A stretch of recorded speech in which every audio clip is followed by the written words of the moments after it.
Oh, I'm half transparent today.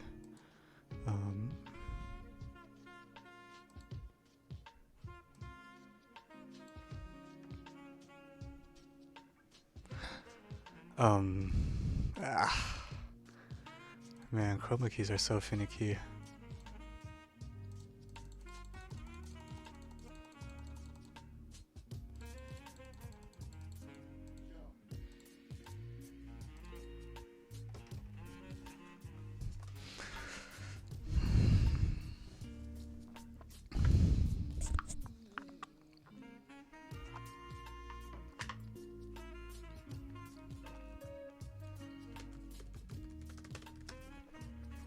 I might pass to you for hints. Sounds good.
I need to boot Discord.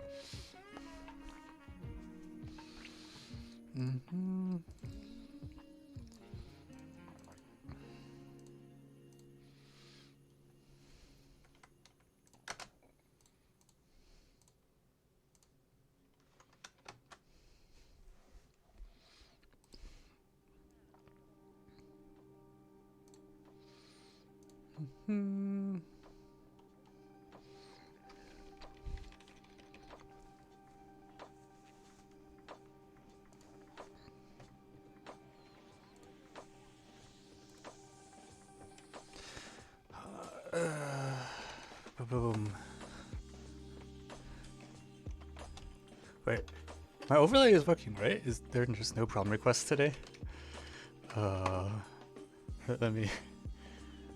Ta-da.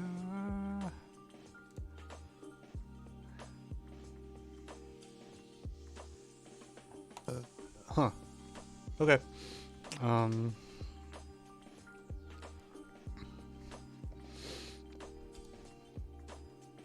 gonna make a request. Okay, cool. I used to be I had a problem with like there were too many requests and I couldn't handle them all, but it seems to have. It felt pretty slow last time we streamed too, like last 3 weeks ago, because apparently I was supposed to.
X.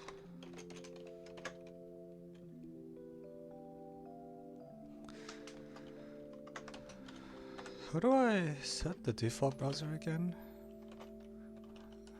Apparently it's not.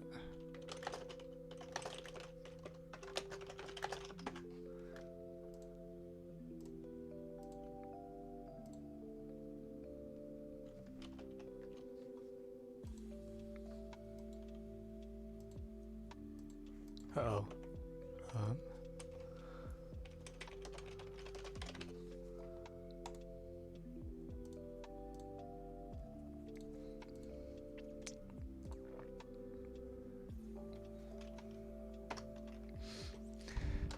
Man, you okay? So this showed up in the Otis server, and it's just like, can you not take the time to like?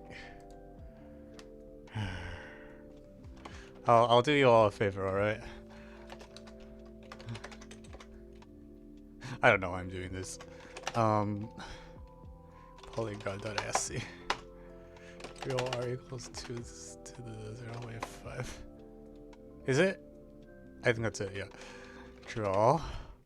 Fill draw. 0, 0. 1 over r 0, 2.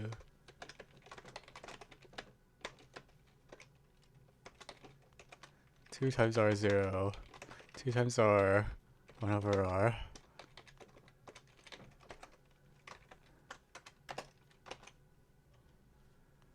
Wait, where was I? That's root 8. Hang on. Root 8. 1 over root 2. 3 over root 2. Root 2.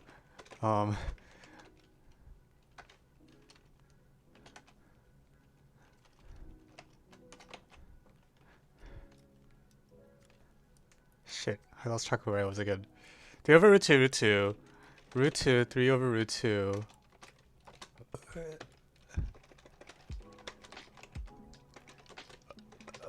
2 times r. Bar 2 times r. Why is this here? I don't know. I just saw this in the like Otis server, and I'm like, you took the time to write out all the coordinates. Could you like not draw a picture? And I want to know what it looks like, so I'm drawing the freaking picture. 2 times r. 0. 2 times r. 0. 3 over r. Yeah, I didn't record. This is not a problem request. It's just I just saw this and I was like, I want the picture. Yeah, that is psycho. Light cyan, blue plus 1.5. Good enough.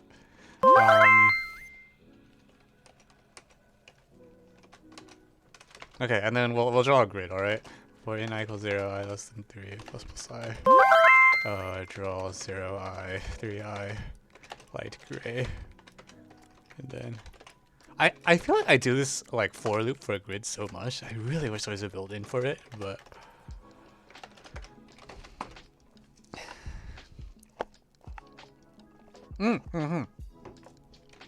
shit, I forgot.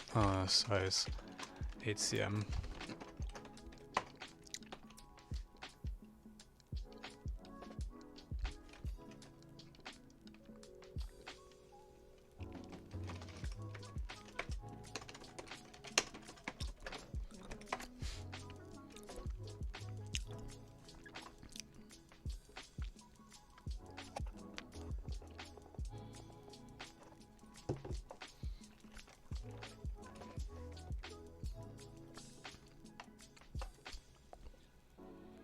I see. Okay. That's pretty funny.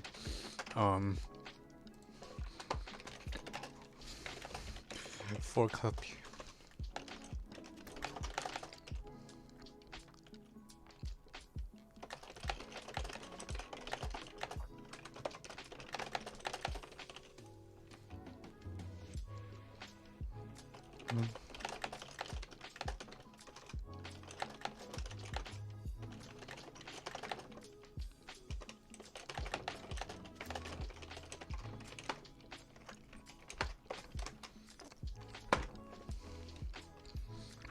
Okay, back to our regularly scheduled programming.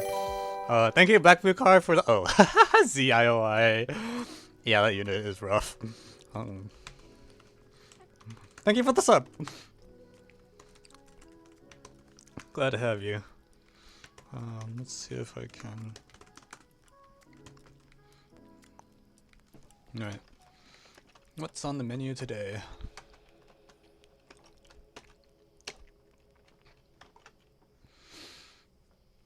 Okay, Japan looks. I feel like I've seen the Japan problem before. This is on an Otis unit, I think.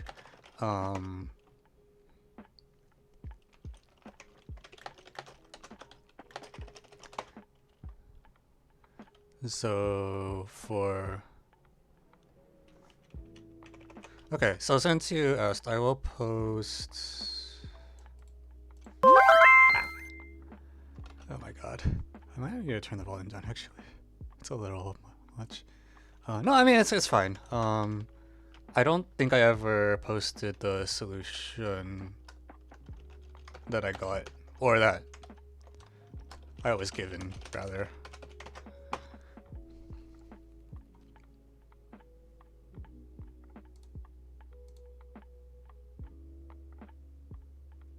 Oh, well, actually, okay. It's the one in post number 2, but...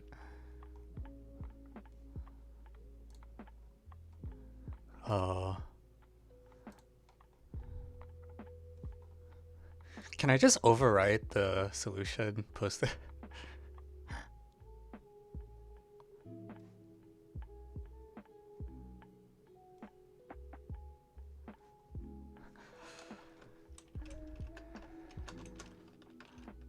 Like, so here's the thread, and here's the solution that I was originally given, and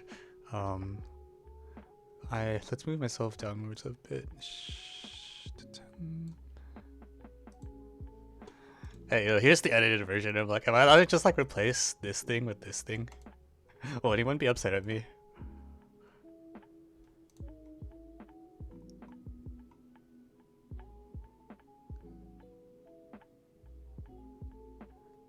I'm just gonna edit this in. I don't think anyone will be upset at me for this. I think the edited version is easier to read.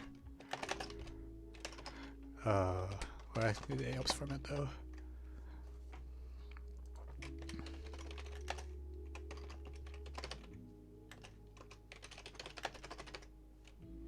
Edited. Alright, see ya.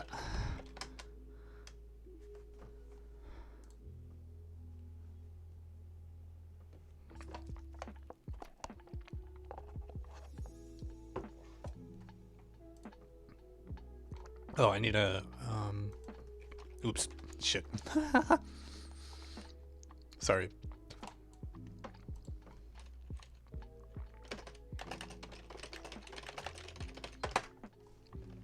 Okay.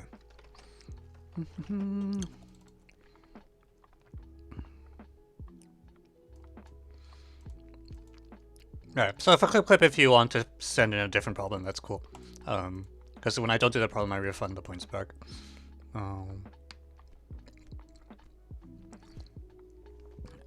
Okay, for the King Arthur's problem, I think this is called Dirac's theorem, so I'm probably not going to do it because I've also seen that before. Yeah,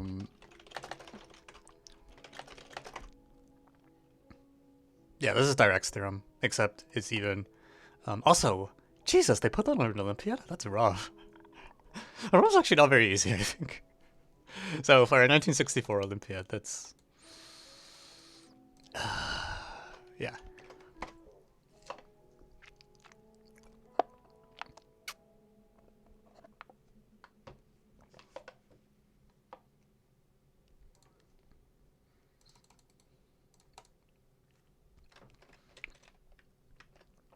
Black Blue Card, do you know where the children and candies problem is? Or sorry, children and cards problem is from?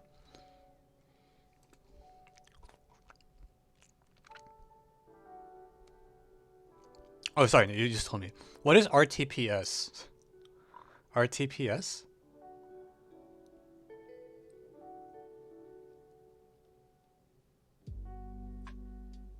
MathCamp RTPS.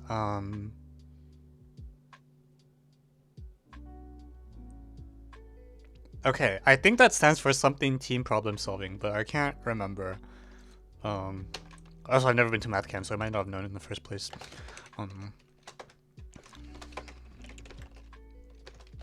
Revenge team. What? What is that?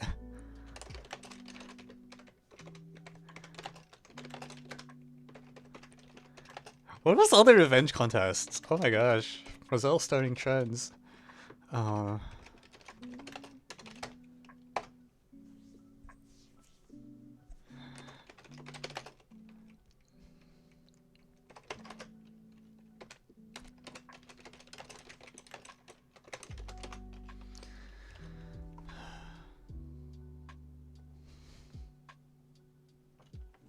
Am I shorter than usual? I think I'm shorter than usual. I can nudge the camera a tiny bit downwards. Okay, wow, so many. I see. Did you like make the problem yourself, or is this from somewhere?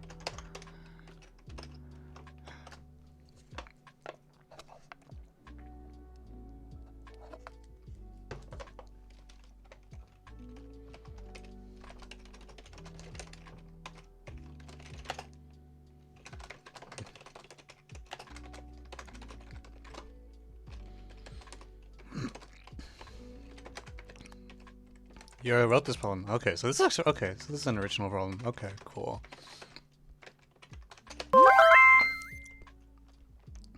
Find all. Okay, cool. We can do that. That looks like I haven't seen it before.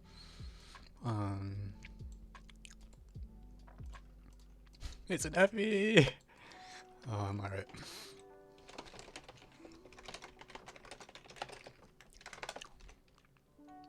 Japan TST. You know, something I need to go track down where Japan posts its like TST and National Olympiad if it does, because I've seen like a lot of nice stuff that's attributed to Japan, but I never find out where it comes from.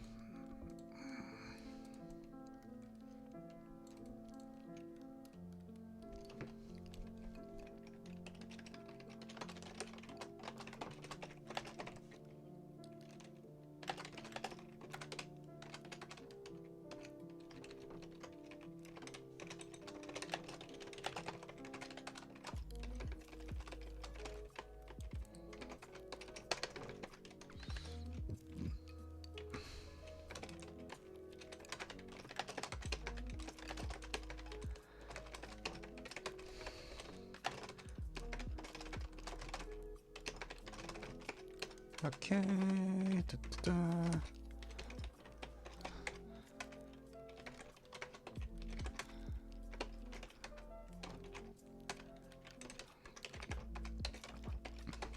For some C independent of n.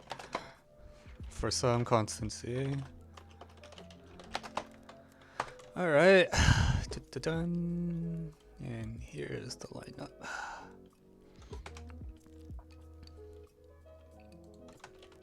Alright, it's 18 minutes after, so I'll wait a couple more minutes to see if there's any last minute additions, and then we can get started.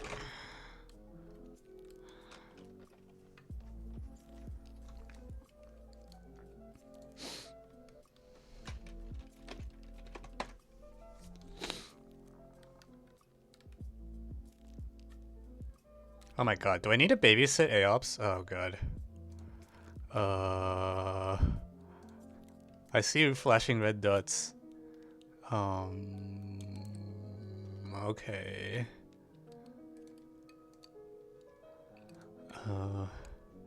Can I suggest a problem on AdCoder? Sure, yeah, that's fine. We've had AdCoder problems. That is a thing that's allowed.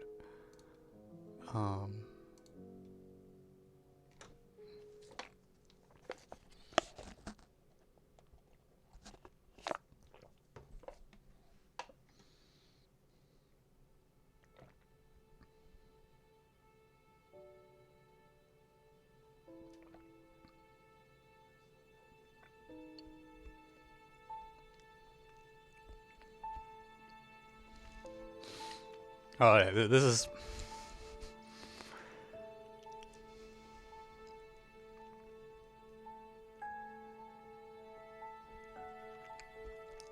What does mental boomed by V and hint mean?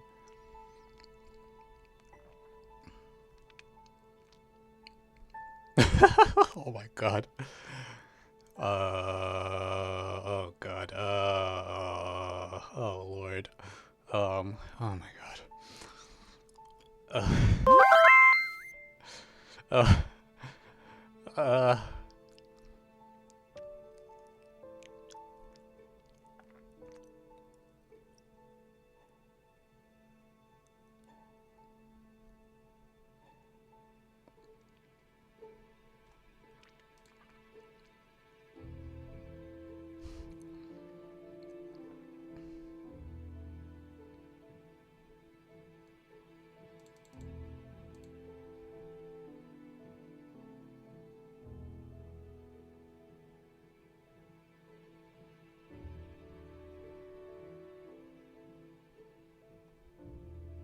I don't think anything that was written by the original post is grounds for locking. Like, I don't agree, but free speech, you know? Nothing here is like. Is palm suggestions over? No. Okay, let me process the last suggestion. At coder.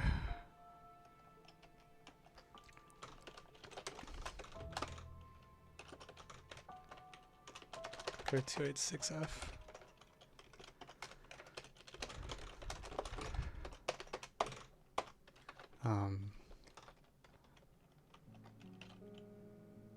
Wait, why is that? Seriously? It's not in monospace font by— oh. No, it's monospaced but also italicized. Really? Who italicizes? Okay. If that's a default, I will accept it.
Oh, this is IMO 5. Okay.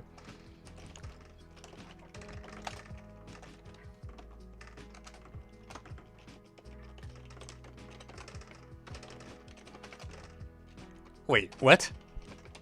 Okay, that's gotta— actually, I'm not totally sure. I was looking at this and I'm like, I was about to say the answer's gotta be no, but actually I'm not very confident about that.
The conditions don't seem nearly restrictive enough. We'll find out. We'll find out.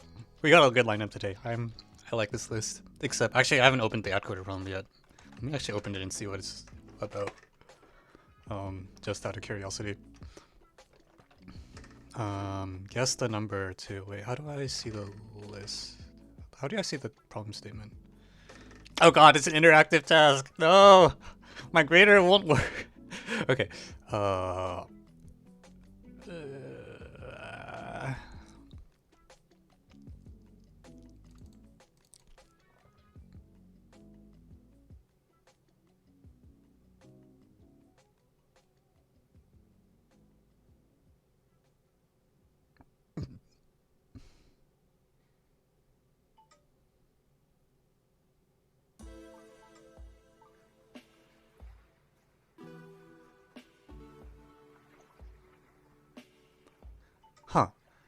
You print an integer between 1 and 110 inclusive.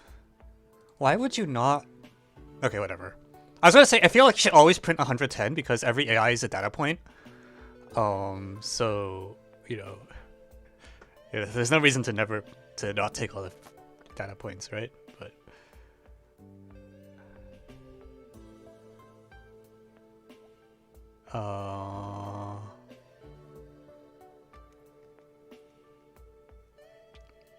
What is actually where is F defined? Do they tell you where F is? Is F a hidden function?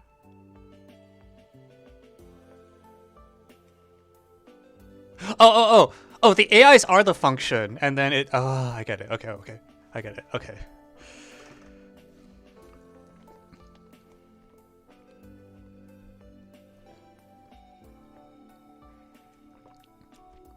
Oh, hang on. You're not told N. You have to provide... Okay. Oh, that's amusing. All right. I understand. Okay. Anyways, Alright, let's set up a poll.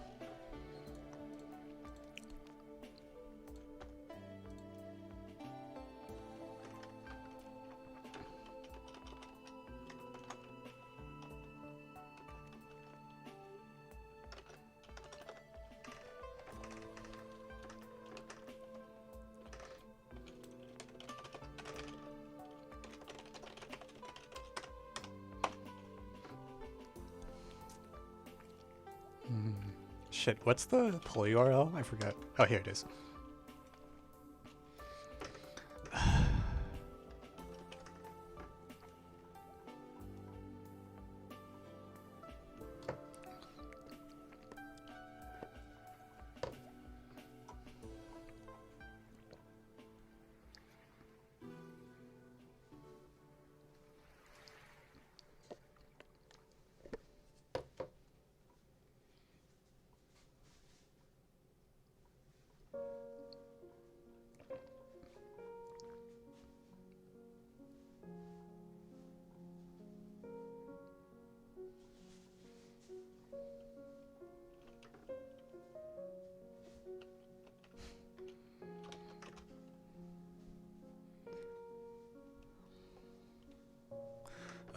Problem.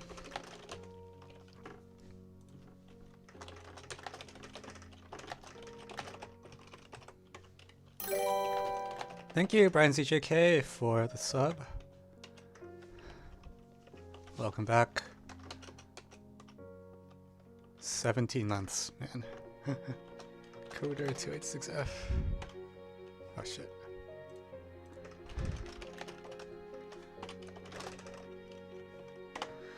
Start poll. Yeah, I think all the pumps look pretty good today.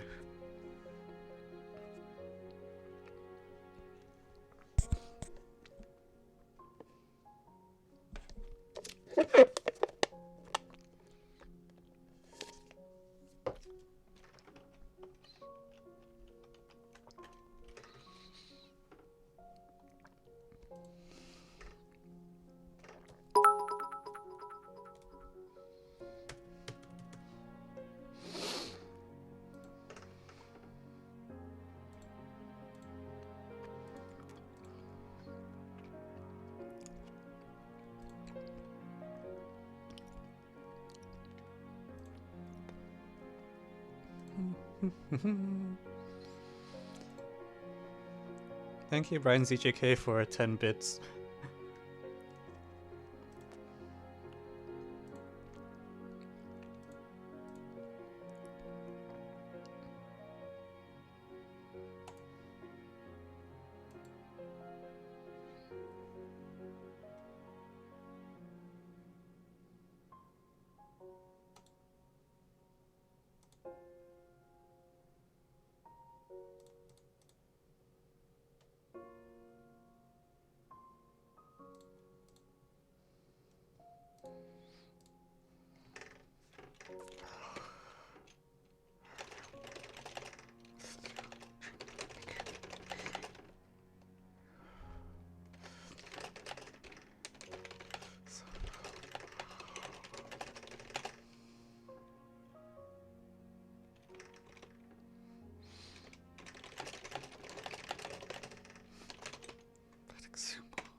Okay.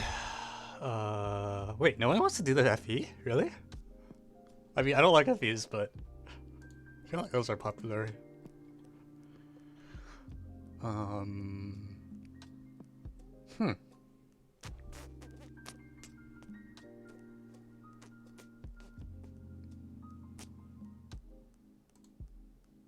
You know what? I need the FE practice, actually. I'm gonna vote for the FE.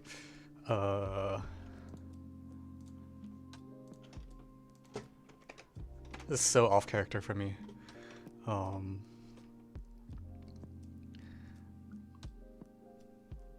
Wait. Wait, I thought my vote's supposed to count triple because I'm a sub of my own channel. What? No!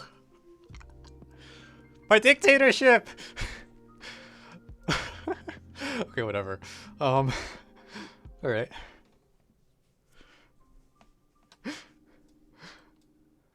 That's fine. Alright, so basically, okay, so Japan, MathCamp, okay, cool. Well, we'll start with the...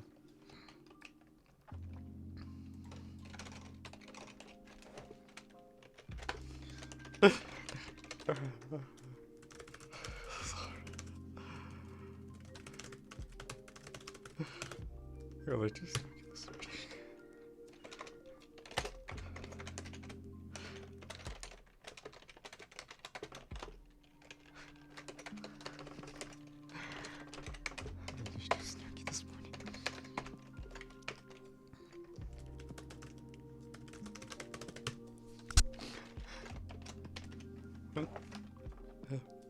Alright,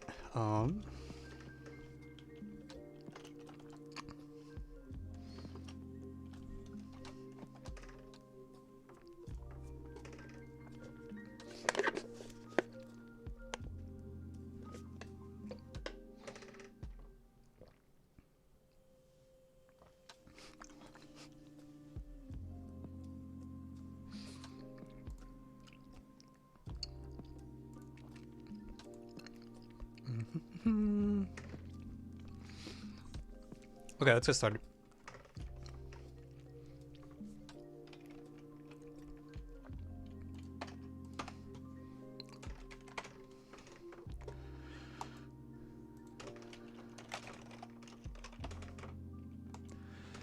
Alright, welcome back. So, we have not even shortlist, this is actual IMO5, apparently. asking, can you put 1987 points in R squared such that every pair of points has a rational distance, and every 3 points determine a non-degenerate triangle with rational area.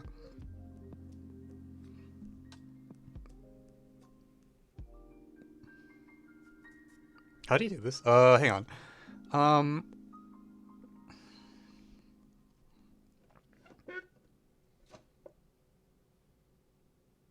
Wait.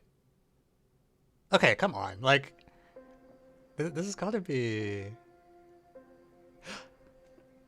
So okay, here's the thing. By the shoelace formula, or actually not shoelace. What do you call it? No, it is shoelace. So lemma.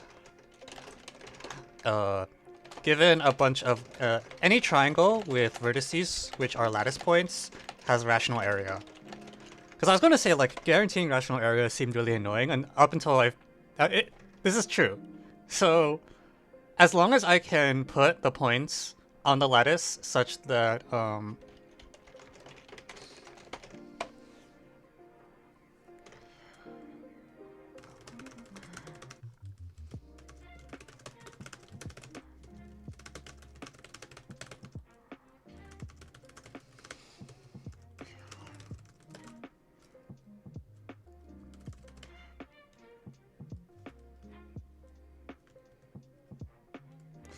so, yeah, rational area is easy to guarantee. As even, heck, not even like lattice points. Just if the points have rational xy coordinates, that's good enough. Doesn't matter because we can scale. But yeah. So all I need to do is make sure that there are no integer. I need to make sure that none of the lanes are integers, and that should actually be pretty easy because, relatively speaking, Pythagorean triples are pretty rare, right? Right? Is that true?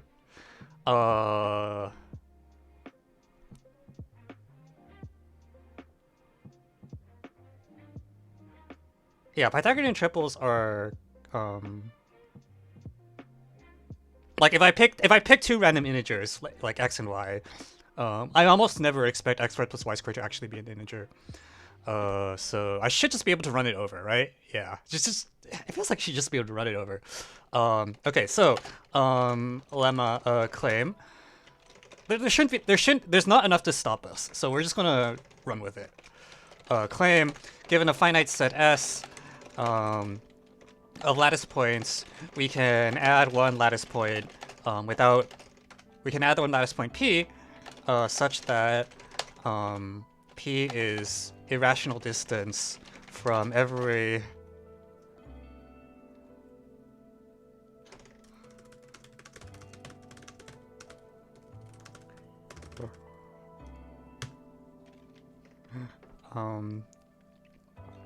from every point in S. And what's the best way to do this? Can I just take what's the cleanest way to do this? So suppose S lies inside 0m times 0m without loss of generality. So put it in a big box. And I think the idea is I'm going to just take a point that's like close to a Pythagorean triple and let's just nudge it a tiny bit. It should be okay. Maybe? Let's find out. I'm gonna use 1m actually. 1m, 1m. And I claim that P equals 3000m, 4000m is okay. Because the distance from I might eat my words in just a moment. However, I feel like to a point UV is 3000m minus u squared plus 4000m minus v squared, which is, 25 million m. Oh shit, the constants might actually be not that small. I mean, the point is it's 5000m squared plus like a small perturbation, which is like, ah shit, it might be too big. 6.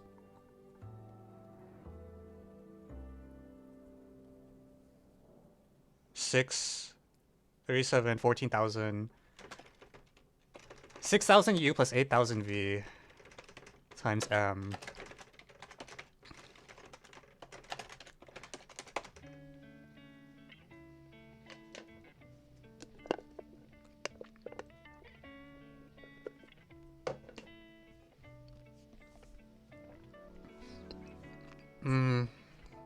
Integer area. Yeah, I think I would probably write integer area too if I was writing the problem. I don't think it really matters. Okay, where was I?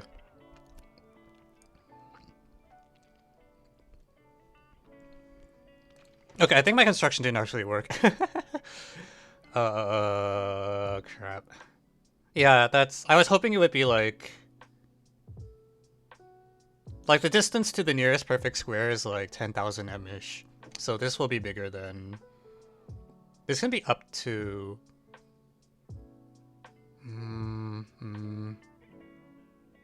14,000? I think I should pick something bigger than M here.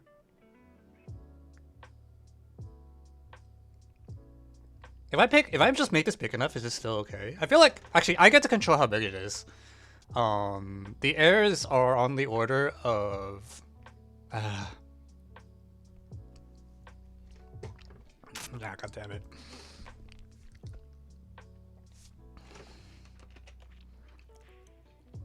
Okay, we're gonna call this n, alright? And we're gonna say let m equals 1,000, 10,000 n to the 1,000 or something. I don't know.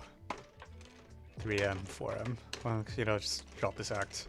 I don't need to make it like 1,000 n. I can make it as big as I want.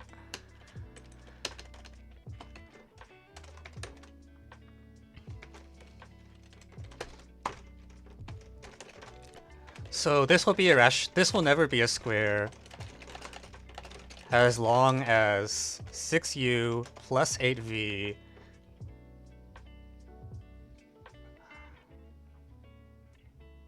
God damn it. Okay, I think this might not be good enough. So this is up until...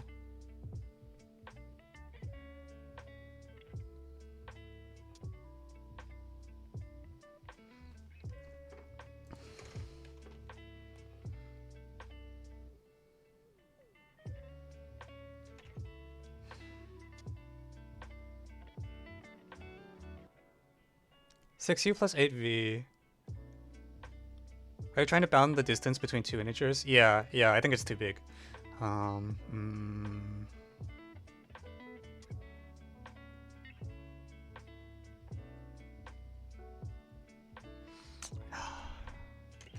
Like what I was hoping was I could say this is like bigger than 5m minus 5 capital M minus 1 all squared, but that's not true. Yeah, that's just not true.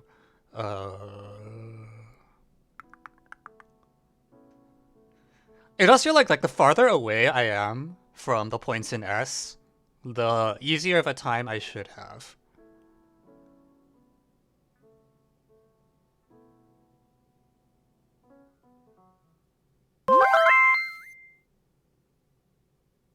So what I could try to say is like, alright, we're gonna take a short ad break while I think quietly to myself for a small number of minutes.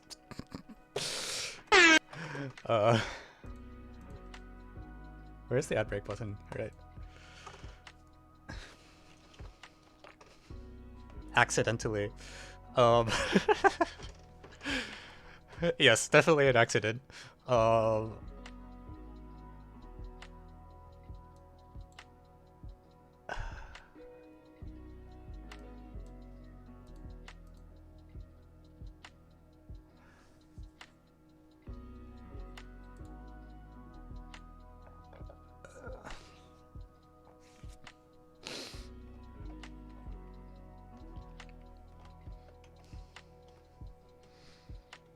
Alright, welcome back. Alright, okay, so here, I think this will do it. Let M be big. So consider large M. I claim that 3M, 4M is okay if M is sufficiently large. I think that's the claim. So, Actually, I don't like the letter M. Can I use the capital A or something? Okay, we're gonna use lowercase n for this and capital C for this. C, C, C, C. So for this to be a square, it must be inside the set. Alright, so 6a plus, okay, minus 7 n squared. 5c minus 7n plus 1 squared. So this goes all the way up until like, so let's see, that error term is about 2n squared. So if I just put 2 in here, it's that's a good enough bound, right? So the square distance, we'll call this d.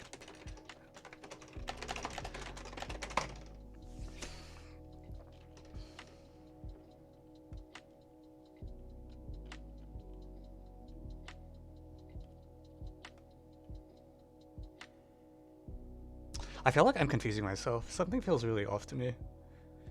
No, this should be okay, right? So this is this is at most minus 14 nc. This is at the upper side is at most like 2n squared. So there's only 9n different squares in this set, right? It's like, okay, I don't know exactly which values of d it is. Does this work? Am I being stupid? But somehow this feels.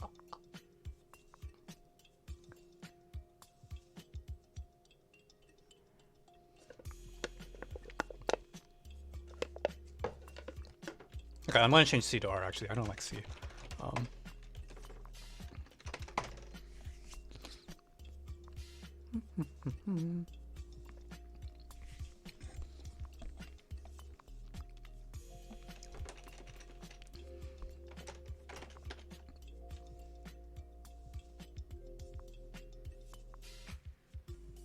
I thought I just checked that it's not good enough for d to just be like a random large number. But this seems to be a proof that if d is greater than 5r plus 2n all squared.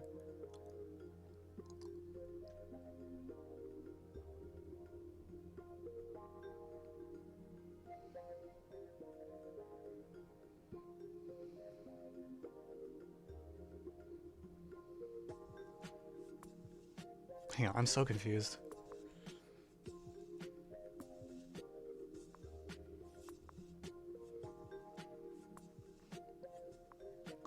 Oh, okay. I'm confusing capital R and D. Okay. So, given any set of lattice points, isn't it really easy? It feels like it should be really easy, but I'm like crashing into a wall and dying. I mean, that's what I'm trying to do. I agree. It seems like it should be easy. Like in the sense that, if I haven't figured out how to do it in 1 hour, I will be very disappointed. But I wrote this thing down, and I want to know if it works, even though, honestly, probably I should. It's easier if I just, like, do a different general strategy, because this one seems to be really annoying. But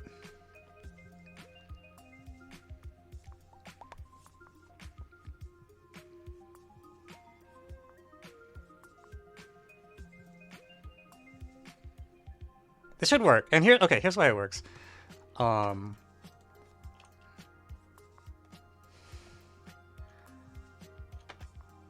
Okay, I'm gonna, yeah. There's got to be an easier way to do it, I agree. But this is gonna work, so I'm just gonna make it work because I don't want to start over because I'm lazy. Say a lattice point is cute if its distance from the origin is irrational. Wait, shit. Wait, 3R, 4R is by definition not cute. Oh, fuck.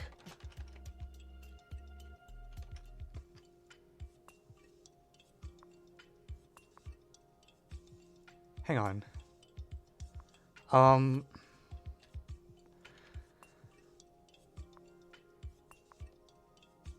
So in other words, if R is large enough, then D is not a square unless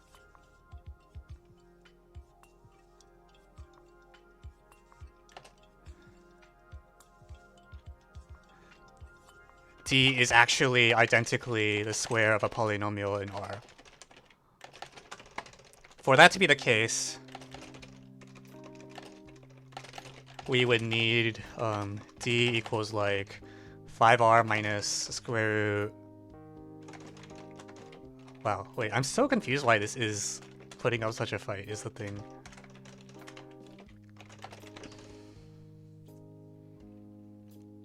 Which would only happen if square root u squared plus v squared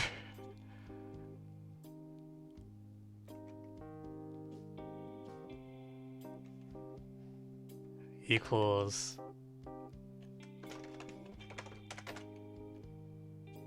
6u plus 8v. Does that ever happen? Are there integers such that 10 roots u squared plus v squared equals 6u plus 8v? Also, why am I doing it this way? There's gotta be a better way to do this, right? Like, come on.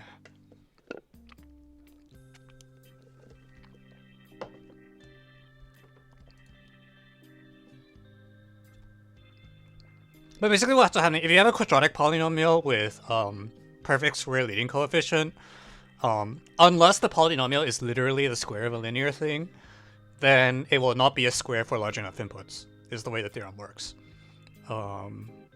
Because you can trap it between some squares. So I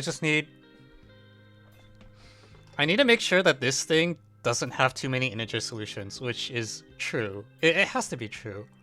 Alright, I'm just gonna plug this into Wolfram Alpha and see what it tells me.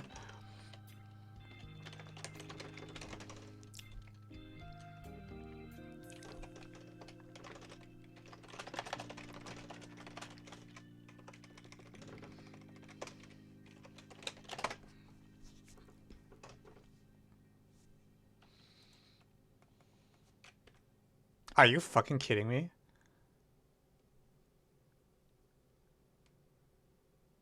Hang on.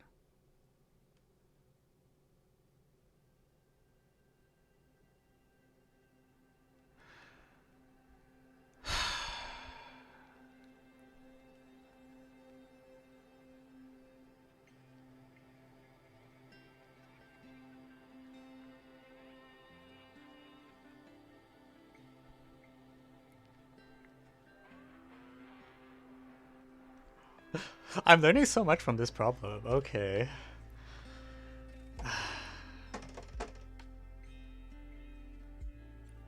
So I've been trying. Okay, I'm sorry. I'm a stupid head. I just made a. If you actually imagine this construction, all right, here's what's going to happen. All the points are collinear. If the points are collinear, this construction is really not going to fucking work. So, yeah, I was looking at this like, why is this putting up such a fight? And the reason is that, well, it doesn't work because the points are literally on the line y over x equals 4 over 3. So of course the property won't work. Okay, new plan.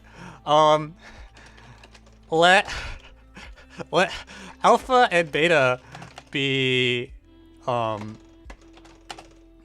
integers such that x over y does not equal. So we're gonna remove that obstruction. Okay, well actually let a squared plus b squared equals c squared be a Pythagorean triple with the additional property. This is so stupid. What? That a over b does not equal x over y for any x, y, and s. And this is possible because there are infinitely many Pythagorean triples. Okay, so we're going to do the whole thing that I just did, except instead of 3 and 4, I'm just going to write a and b, and it should just work now. 3b, so c, au, 2au plus bv plus u squared plus v squared. And then this whole thing works, except instead of 7, I have to write a plus b here, a plus b, a plus... No, this one can still be 2. Okay, so for that to happen, I would need this, which would only happen if c u squared plus v squared equals 2au plus 2bv. And what I just learned is that this thing actually does factor quite nicely. It's 2au plus 2b.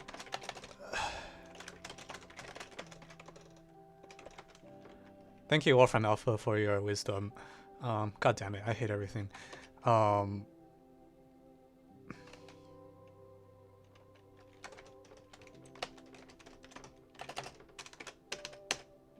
on.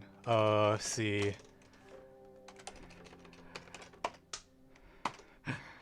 2a, wait, I'm missing a factor of 2. Which factor of 2 am I missing? Oh, there's no AU here. I'm stupid. Well, this is so... BU minus AV squared.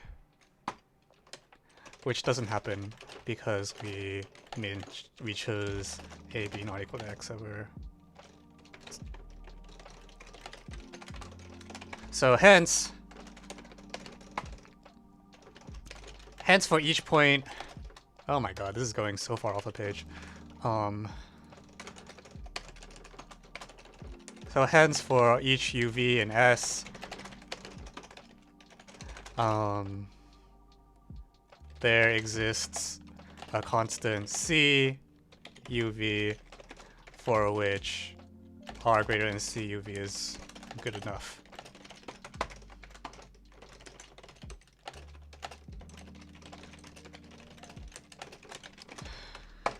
So take the max of these finitely many constants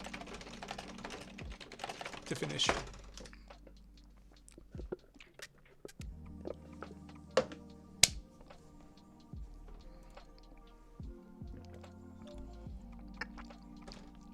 So see, I told you it'd work. I did not expect it. Okay, it actually did work. You just needed to fix it. I just wanted to use 3, 4 because I assumed it would be totally fine. But you actually, for this construction to work, you need to not pick a ratio that you already have.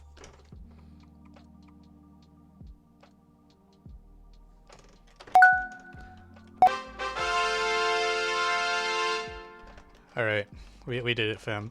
I guess I'll do the write-up. I'm excited to see what one-line solution is on the ALPS, because I don't think this is the intended solution. In the sense, like chat was saying, there's so much freedom that there are probably a lot of constructions, and I would be astonished if this was the shortest one anyone's found.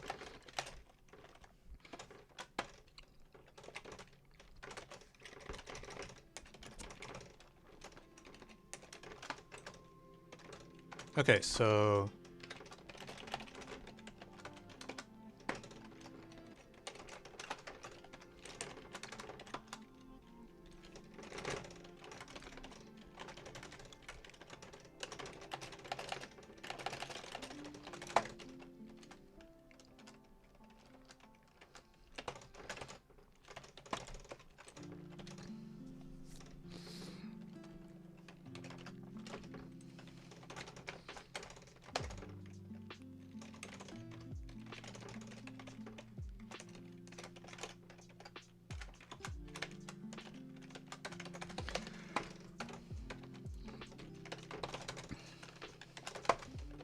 Okay, so here's what the write-up looks like so far.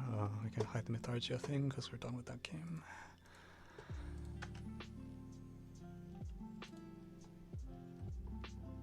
Okay, so given a finite set,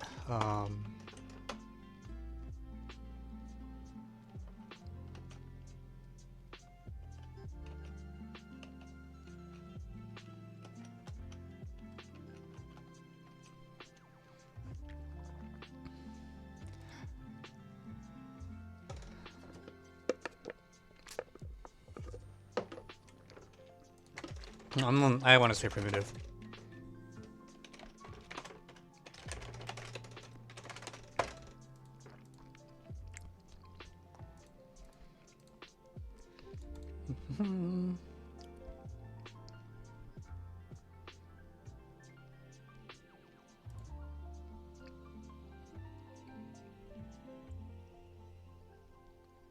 if R is large enough, then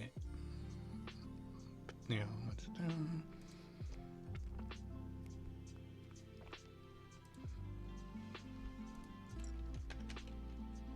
Okay. Cute problem.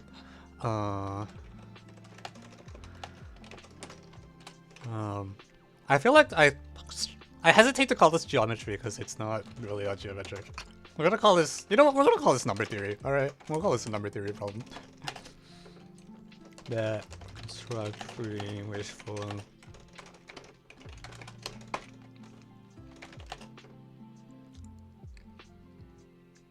design. Okay, and then where's the AOPS thread?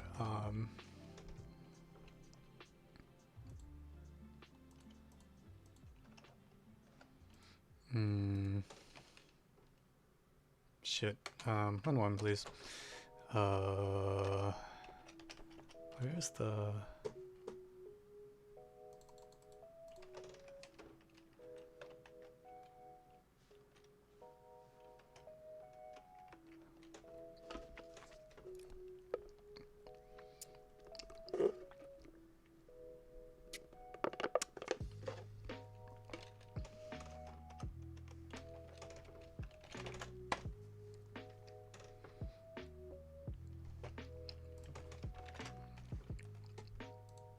No, this is the wrong one.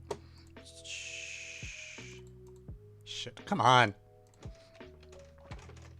Where's the thread? Where did I put it? Okay, we're gonna dig it out.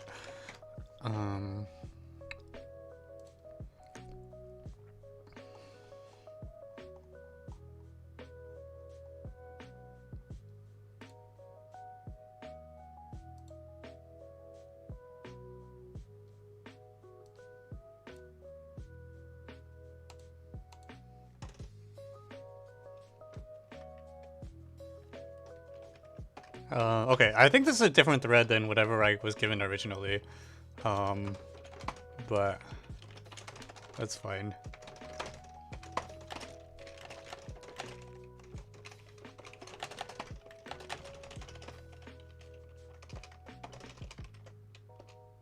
Oops, wow, I'm really clumsy today. I'm just doing all the wrong things.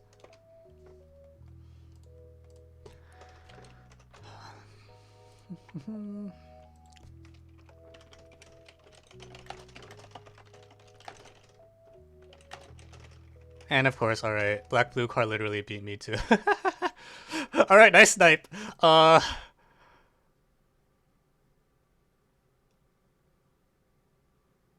Yeah. Just take points on the parabola. Wow, okay, parabola works. Very nice, very nice. Yeah. That's about what I expected. Cool. Cool. What was next on the list? Are we doing the FE or the...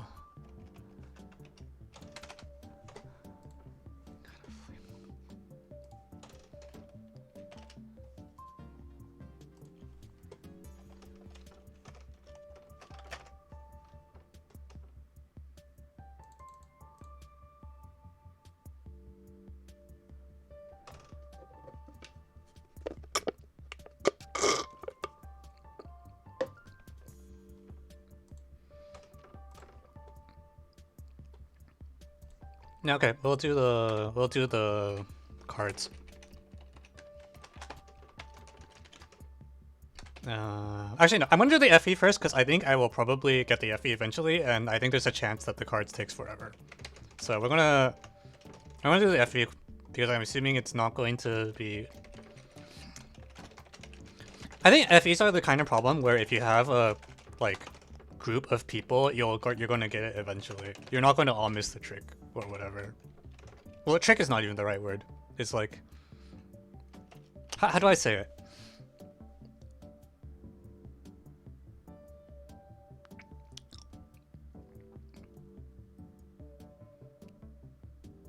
I don't know how to say it. I think there's something like with the FE and with the standard traditional synthetic geo, if you have a large group of people working together, you'll probably get it eventually. Whereas if you have something like, I don't know, TSTST 2019 cars, even if you have a room of 10 people, there's a chance you might just all not get it. I don't know what word describes problems that have this property.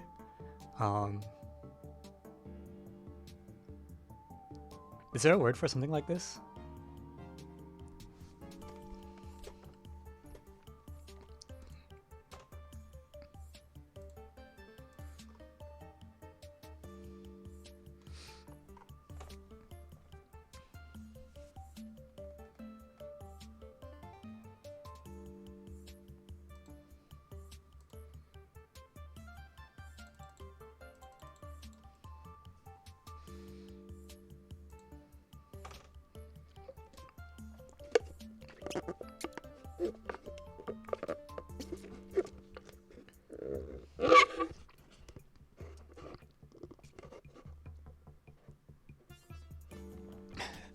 If car-like becomes an adjective, I'm gonna be like, I don't know how I feel about that. Like on the one hand, the problem is great, so I'm glad it's getting publicity. On the other hand, like, come on, we don't have a better word.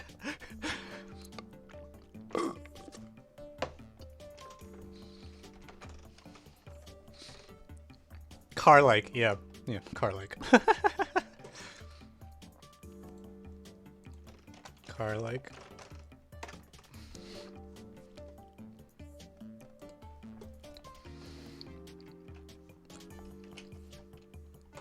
Okay.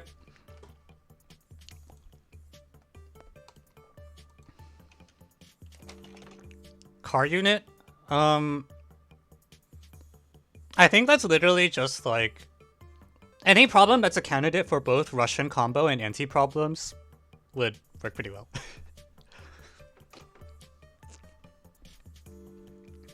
No. Process is not that car-like, I think.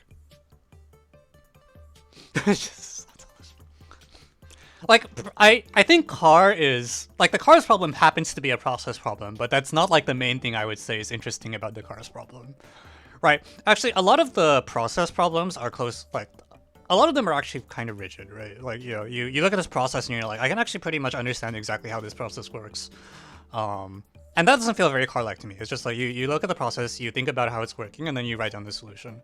Whereas, like, the thing that makes the car's problem so interesting is that, like, the solution looks like a 5th grader wrote it. Except when you put it on an actual exam, everyone dies. It's just like this is like completely infantile looking solution that for some reason is impossible to find. Is Turbo Egmo car-like? Which one is Turbo Egmo? Turbo Egmo. Oh, this problem.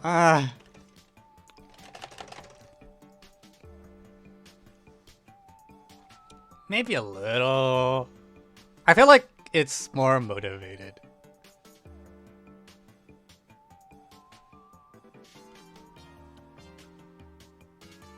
Like, in particular, the Egmo problem, like, one of the things that makes it hard is that you're given a piece of information that is never used, which is that, in the problem statement, you're told that turbo alternates left and right when they turn at the intersections, and then you, like, never use this fact. And that's like part of what makes the problem hard is that you're given this like giant red herring. JMO 2018-6 probably counts as car-like. I agree.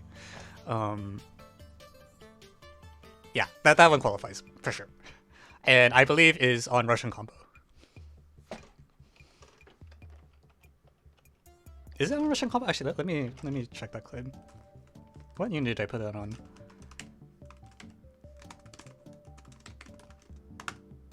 Oh, it's on C8 Summit. Okay, that works too. Alright, cool. Let's do an FE. Alright, welcome back. So, FE, yeah. So we're actually given f of -1, so we're gonna plug that in momentarily, but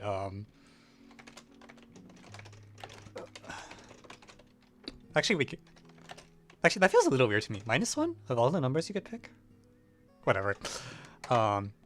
Hi Beancrack, welcome to the stream.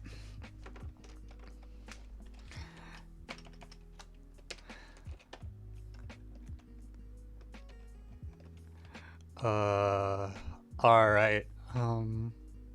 I have to plug in y equals 0, right? Like, that's not negotiable. Actually, hang on. xy, okay, so identity is the solution. What are the constant solutions? Can someone just compute them for me? I don't really want to deal with it.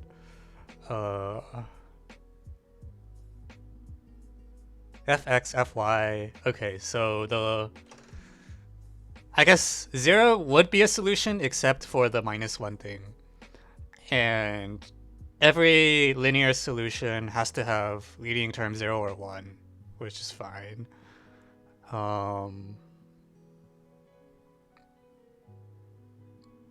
Okay, what happens if I plug in a lot of zeros? Oh god. Oh, this is really annoying actually.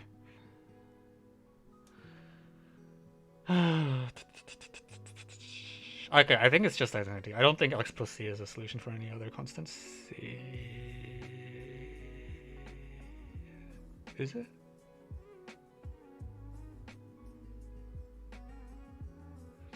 Is this a spoiler of the kind of problems on IMA 2023?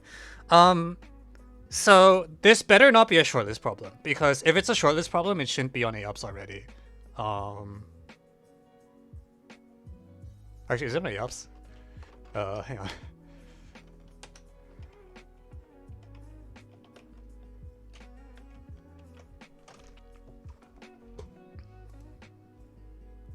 Japan. Oh wait, no, this is Japan TST 2022. It's not even this year's Japan TST.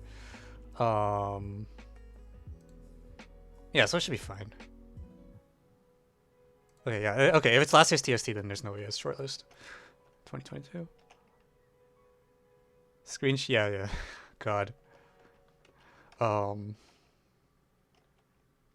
of these days, someone is actually going to bring a shortlist problem to the stream. I swear to God, I'm going to be so embarrassed.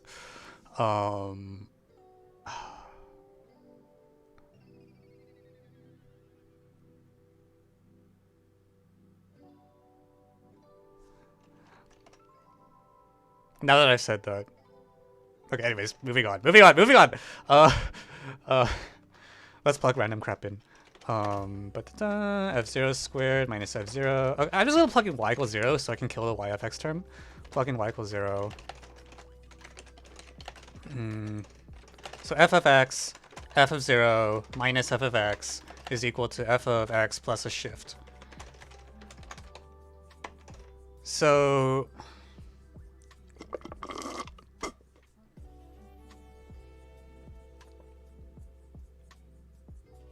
oh, sorry, minus sign. So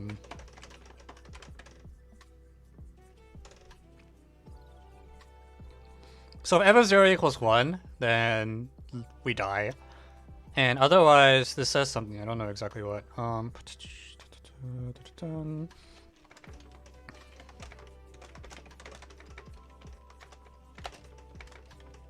Wait, actually, this statement feels kind of... No, I hate FVs. Can I just plug in like -1 or something? No, that doesn't really do anything. What if I plug in x equals 1 minus f0 so that I control over... Oh god. It's called Twitch ISL for a reason.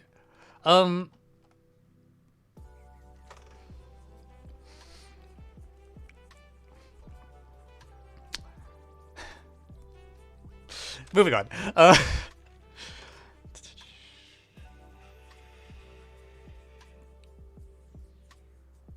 What? Okay. What is that? Why is it -1? Like, is there something I can force to...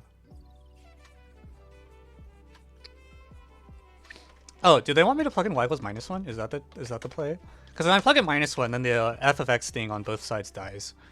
And so, minus f of x minus 1 equals minus f of x. Oh, come on! Really? Okay, fine. Okay, so that doesn't tell you anything. That's very sad. I was like, oh, it's gonna give me a statement. Nope.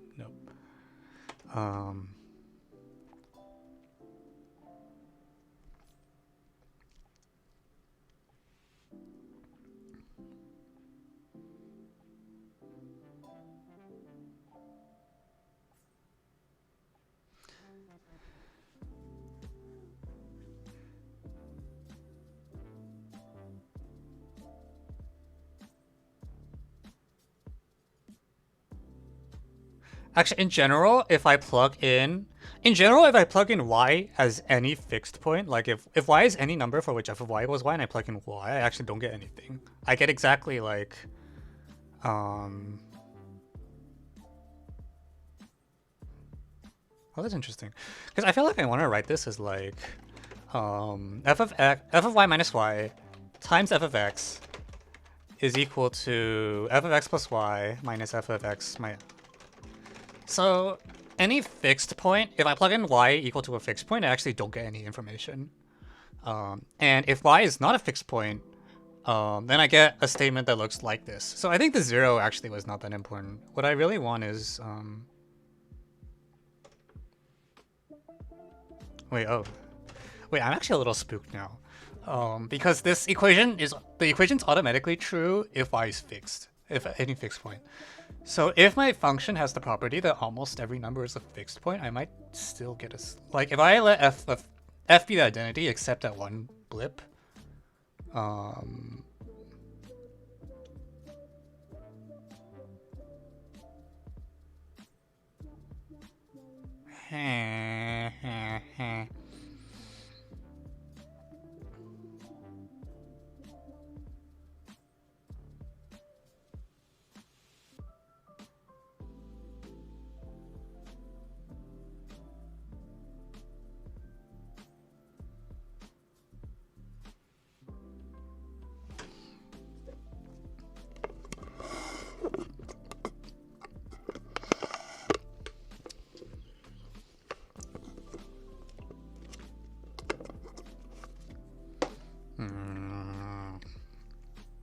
I should just put more things in, right?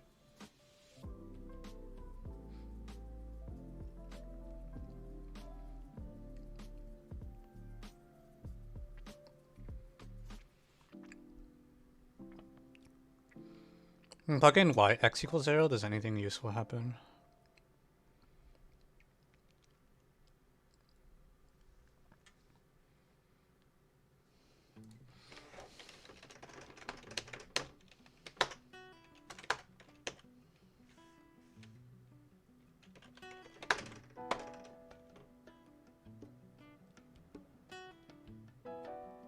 I guess that's something.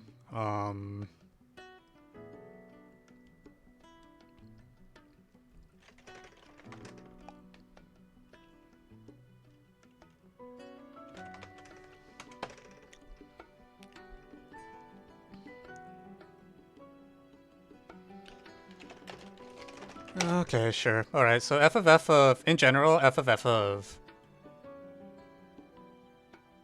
x is equal to x0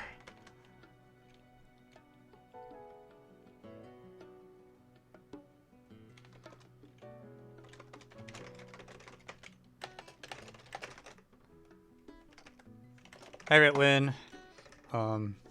Yeah, it's literally 6:20. Like, I don't know how long you expected prawn proposals to last. Okay, so I have an expression for double f. If I triple it, does it do anything useful?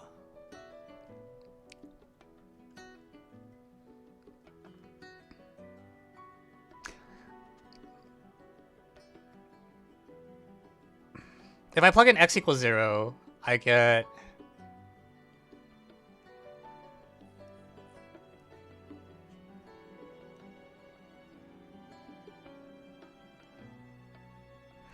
Okay, I'm gonna set everything to 0, alright? We're gonna first put everything to 0. Because if I get f of 0 equals 0, that equation becomes a lot more attractive.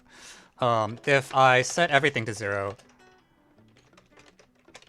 well, I should get something. What do I get? F of 0 minus 1 times f of 0 is equal to...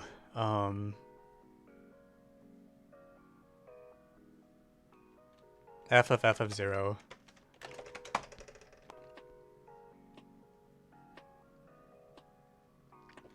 Negated. I think. I'm so bad with these things. Oh my god. So f of 0 equals that. I want to write it as 1 minus f 0. So let... okay, we're going to plug in...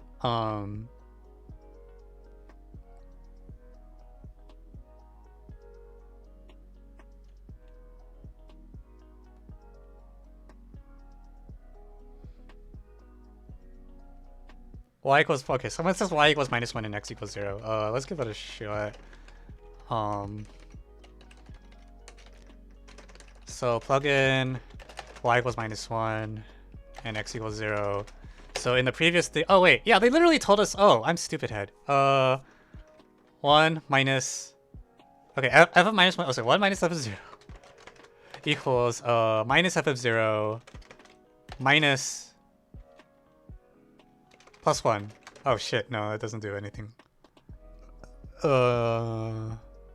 Right. We agreed that if you plug in, I'm gonna box this. Okay, this is actually a little important, I think. Note to self: plugging in y any fixed point does nothing, which is actually a little horrifying in some ways. I was not expecting that. On the other hand, we didn't plug in x equals -1 yet, did we? I want to plug in x equals -1. Minus f of y minus f of -1 minus y. Sorry, f of y -1 is equal to minus y minus f of -1 plus f of y.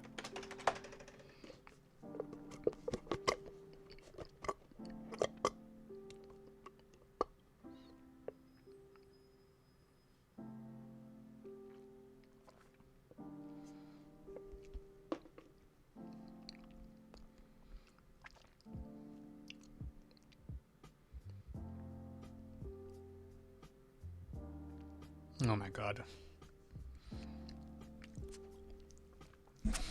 I like the thing about letting s be the sector fixed points. I just want to get f of 0 equals 0 so that this equation says that f of x is like the image is its own fixed point. If I can get that, then we're on a roll.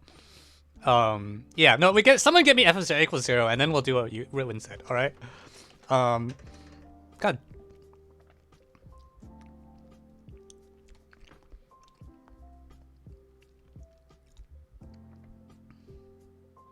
Like I have this thing.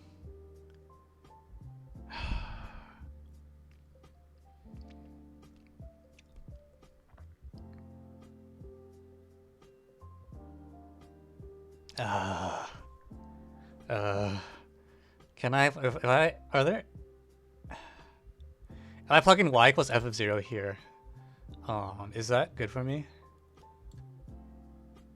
There's like a 2f0 that shows up.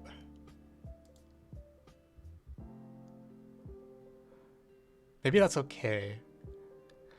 Alright, we're gonna try the following. Alright, okay. Plug in x, y. God, FPs are all like this, aren't they? So if I plug in x equals f of 0 and y equals 0, what this says is f of 0 minus 1 times f of...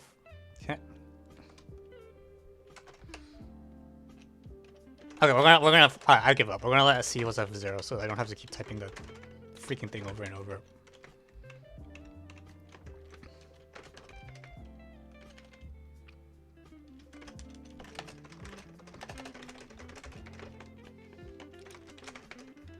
Because at some point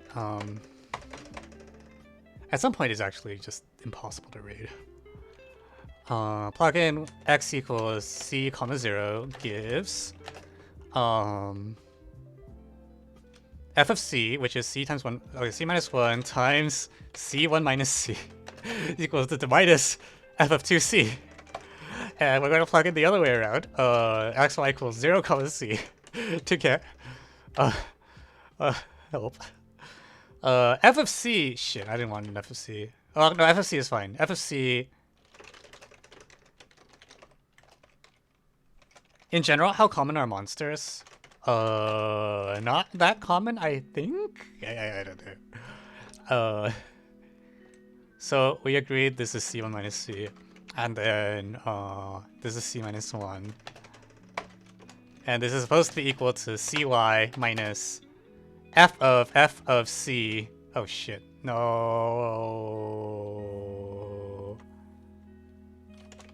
There's f of c1 minus c. Oh, you know what? We'll go. This is triple FC. Equals f of c, right? So if I use the double that crappy identity,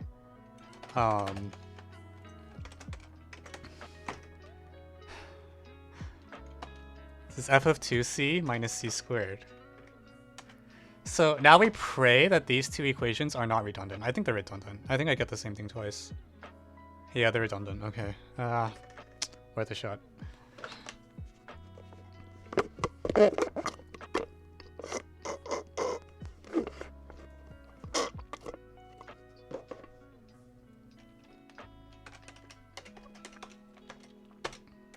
Okay, last shot. We're gonna do CC and see if anything happens. Alright, so f of c, we agreed, is c times 1 minus cl squared.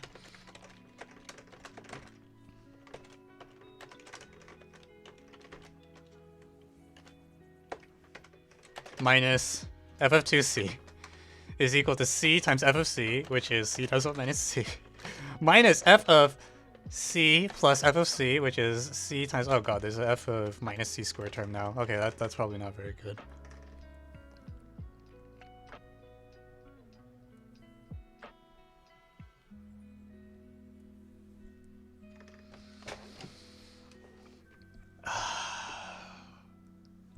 Well, it was worth a shot. So now I literally have a 2c minus c squared.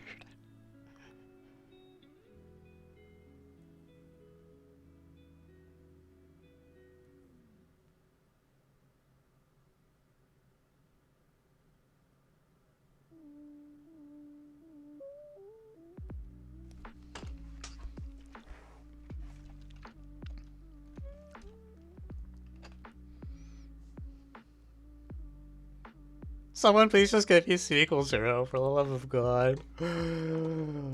Oh god.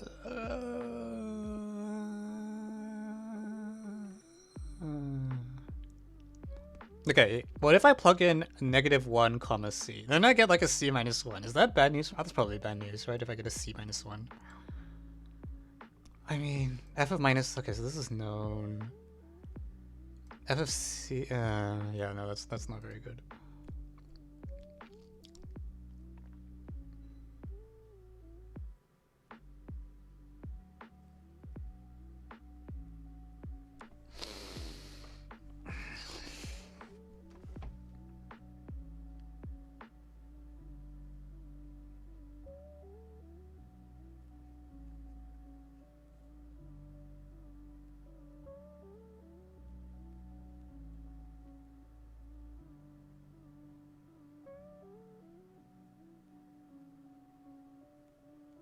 Yeah. I feel like I don't really want to do triple F on this because it's going to be really bloody. So I know that, like... Actually... Hang on. It's like FFF0 is on the one hand and given in terms of f of 2c, and on the other hand is given in terms of f of... Oh god, I can't do this in my head. Holy shit. F of like, there's an f of c 1 minus c or something.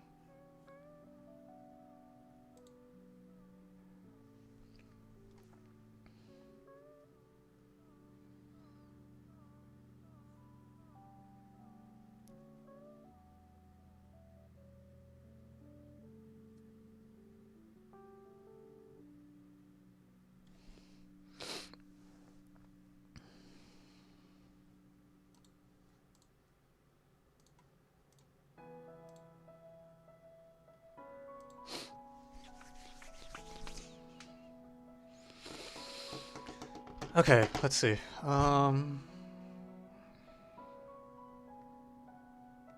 Lord.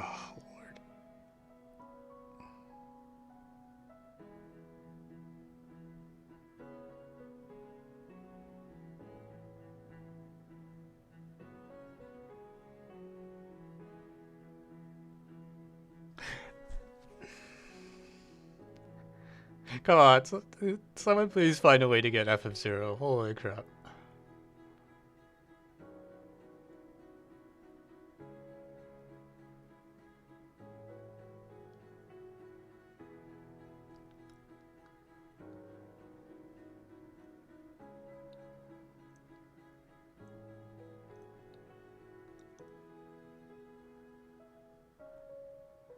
Oh, okay. Here's a okay. Plug in x of y equals -1 comma c to get alright. Minus f of c minus f of c minus 1. How likely am I to like make an arithmetic mistake somewhere in here and just never notice? I feel like it's pretty high. Minus f of c minus 1 is equal to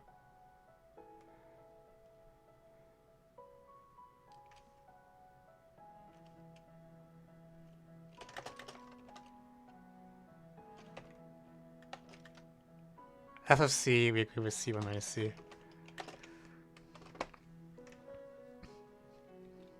I feel like I'm running. That's not good. That's too many different f things. Thank you, it's Kellen for the follow. Oh lord. C. Do I dare to plug in -c? It's like, do I dare to plug in?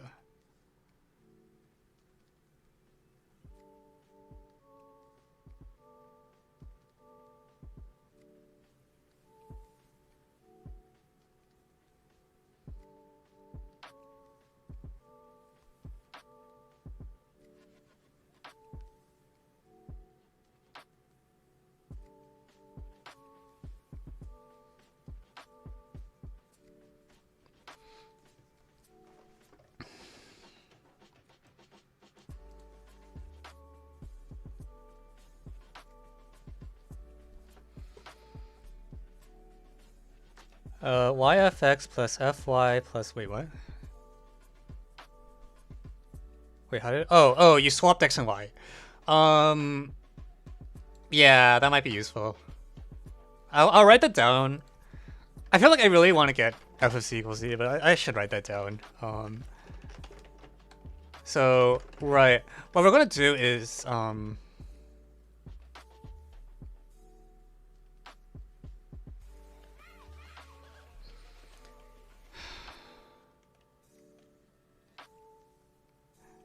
you know, yeah, that's a good point. I should be working with a triple equation.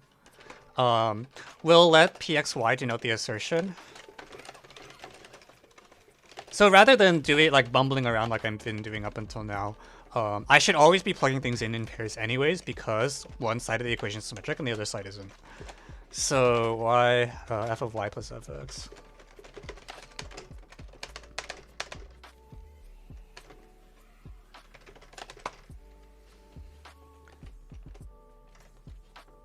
So it's okay to plug in fixed points, just when I plug in a fixed point, like the first two things are always equal, but I will still get a non-trivial relation on here.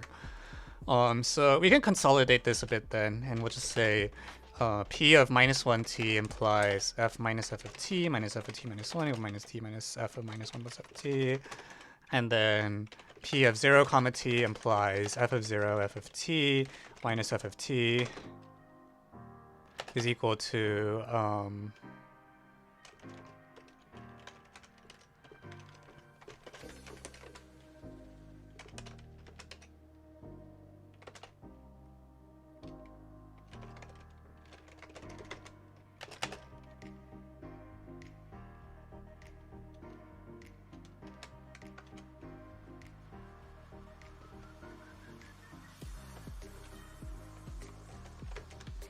equals t f of 0. Actually, that's pretty good. T f of 0 is not bad at all. Wait. Okay, wait. Did I have a general... Wait, hang on. Now I'm confused. Did I never plug this in? No, I must have. Did I just not equate it all the way through?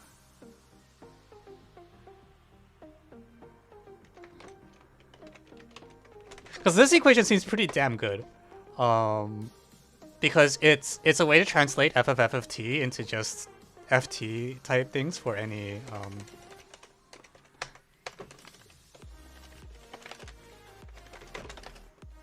oh no, wait, that's the equation I just wrote down. Yeah.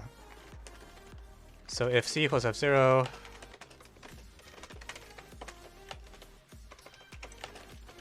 I didn't even recognize the equation, even though I...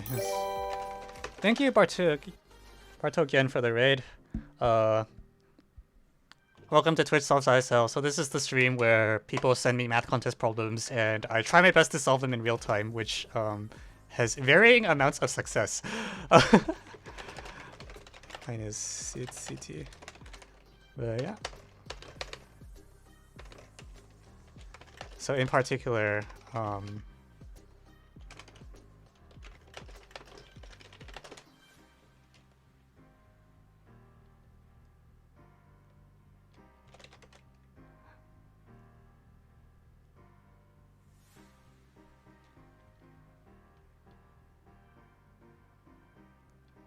f of c equals, yeah, well, c1 minus c. So we compactify all that, and then we also looked at p of c0.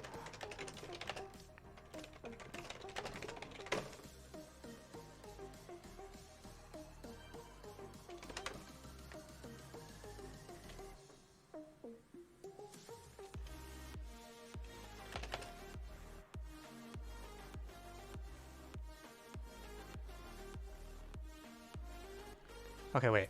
C... I can't keep this in there.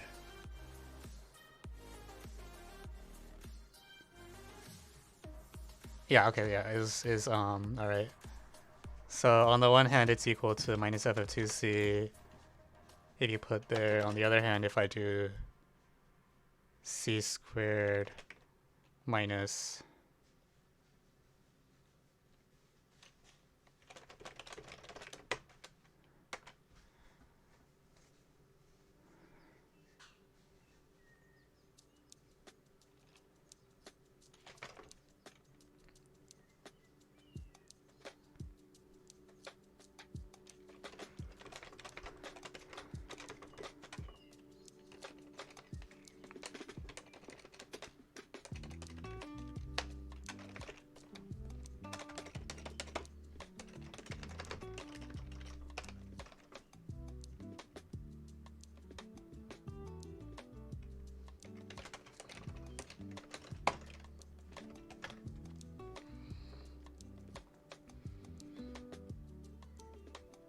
Okay, so f triple zero, what did we agree this was equal to?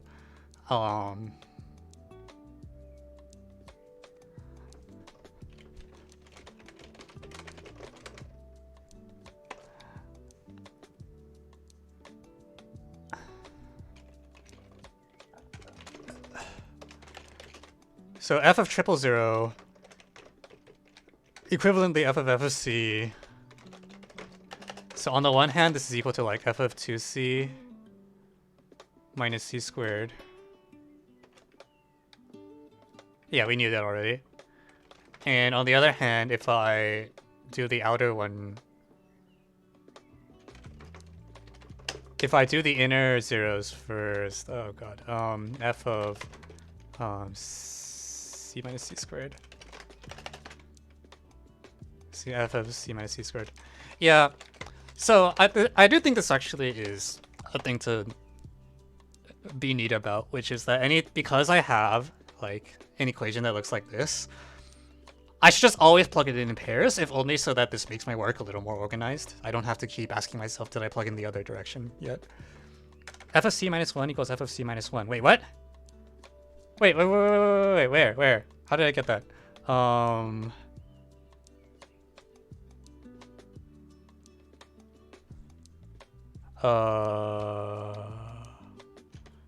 So I'm assuming this comes from p of c minus 1 with t equals minus 1.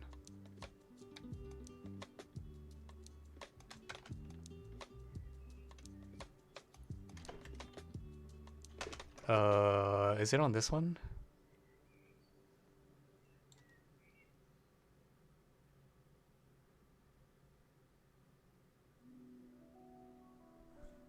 Oh yeah, I agree. C. Oh, that's actually. Hang on.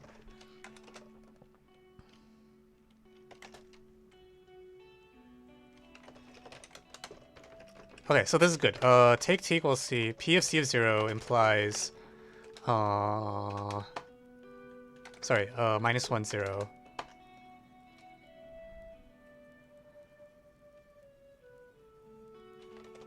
C I'm not very fast with this. I don't know if you can tell. Minus c plus 1 equals f minus f of c minus.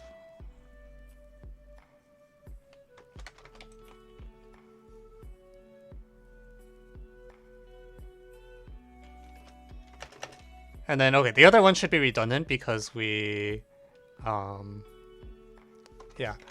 So we got a fixed point, actually. F of c minus 1 is a fixed point, which is...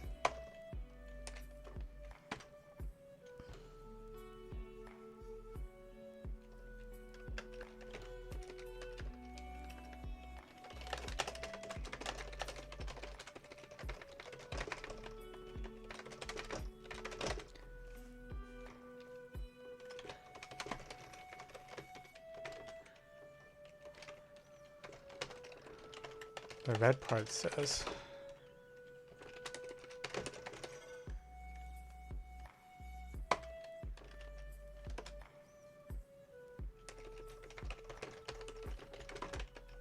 Okay, so this is the value of c. Okay, so if I have both the values of c and c minus 1, can I... Alice in Wonderland, get 5n first, then get 4n. I think it's one of the things where you first get a bound that's not what the problem wants, and then you optimize it. Maybe, actually, let me verify that. I haven't looked at the problem in freaking forever. 2019 C8.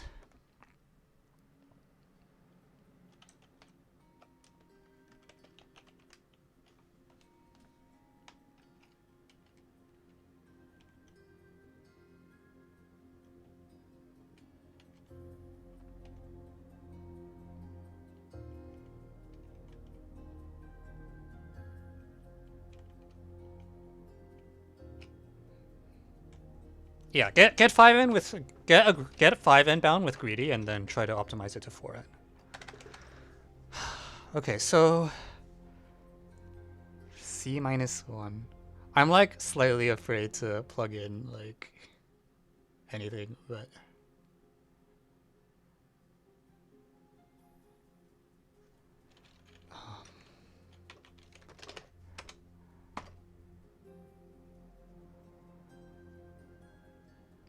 did I plug in c comma c yet?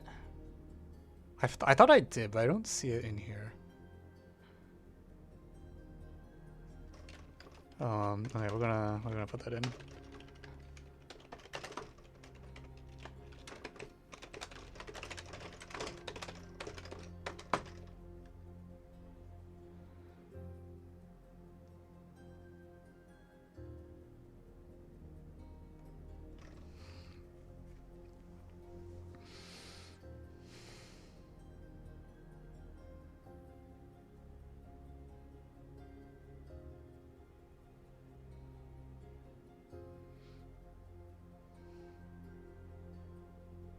So I have f of c, I have f of c minus 1. You would think I could put that together. Can I do like c comma minus 1? Will that give me anything? It might. Or minus 1 comma c, really, because, I mean, I should be doing them in pairs no matter what, but... So minus c minus 1 minus...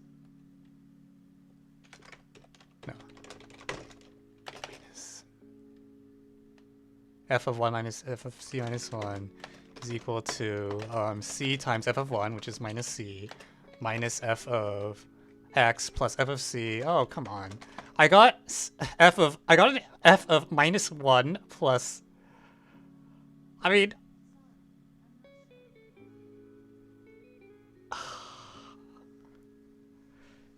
If c is non-zero, then f is injective.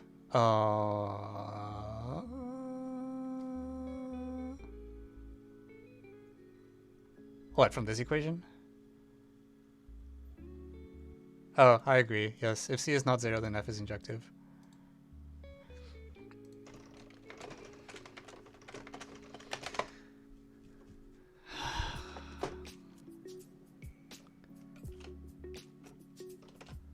Okay, let me check my calculator. So f of minus 1 times f of c1 minus c minus Jesus Christ. C minus 1 was fixed point, so that's good. And then, okay, so we just determined the value of f of minus 1 plus c minus c squared. It's equal to...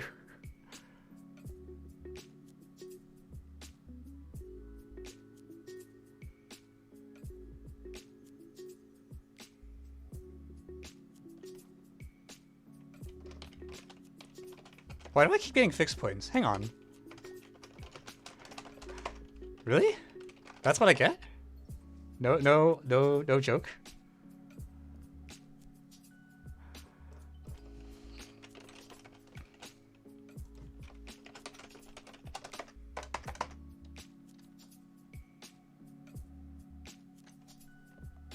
Wait, that actually seems a little sus.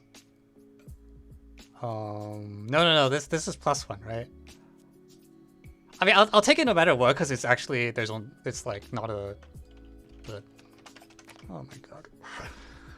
Oh, this is so confusing.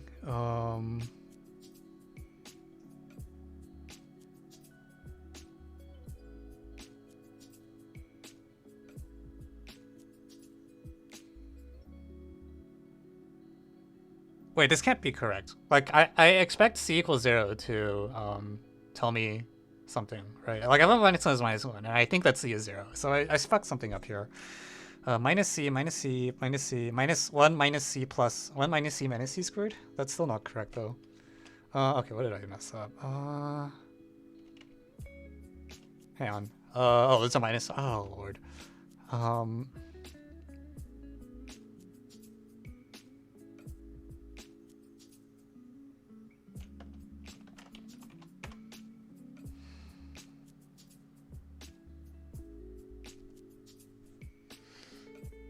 Yeah. Okay, I think I fixed the sign. I think it actually is just minus 1 plus c minus c squared.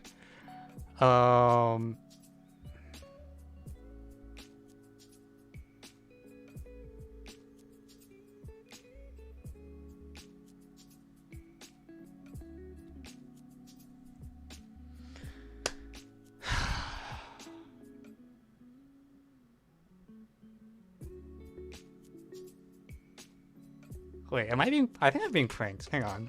Okay, we're going to plug in a fixed point, even though I said we wouldn't. So if k is any fixed point, then f of k comma minus 1 comma... K, or k comma... I guess... What does use y?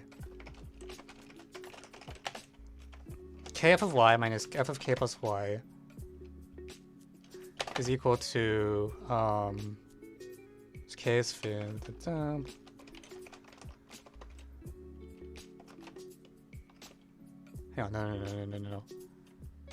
No. X is the fixed point, not y. So this is ky minus f of k plus f of y.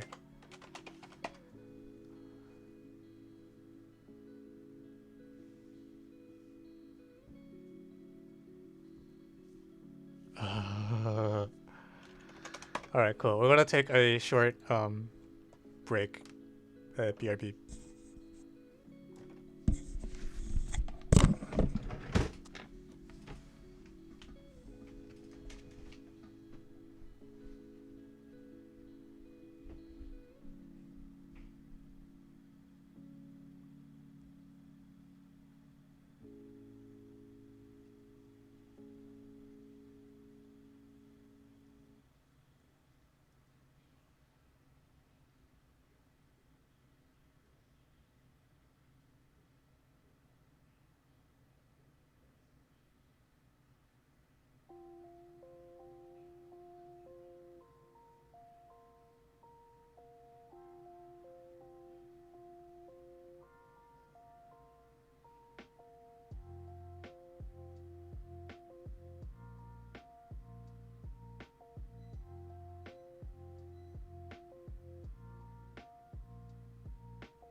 Okay, where was I? Okay, so why was it that when I plugged in, I guess I plugged in -1 was what I was doing. Okay, where's the t-1 statement? It's like we happen to have c and c-1, and then we got the... Wait, this makes no sense. Why did that happen? I'm a little...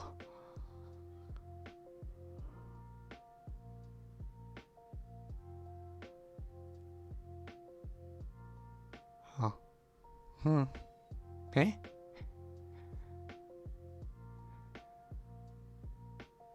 I mean, what? Like, -1 plus c minus c squared is so annoying. I don't know if I can get that to appear more than once.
Oh, come on. I did the...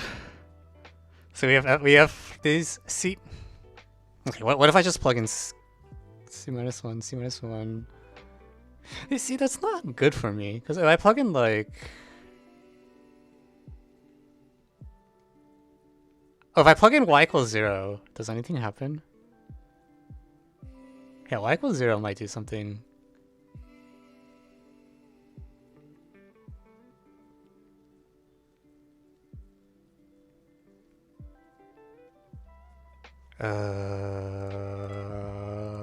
I can't do this in my head.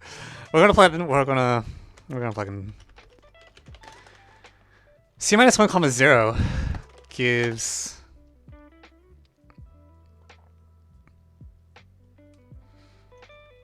So c-1 times c minus f of c-1, which is c-1. So c-1 all squared is equal to... Okay, so the y is 0, so that wipes out that term. And then this is minus f of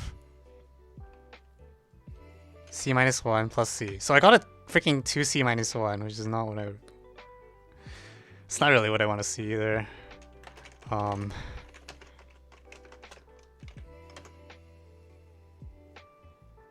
But I mean, I'll take it, I guess.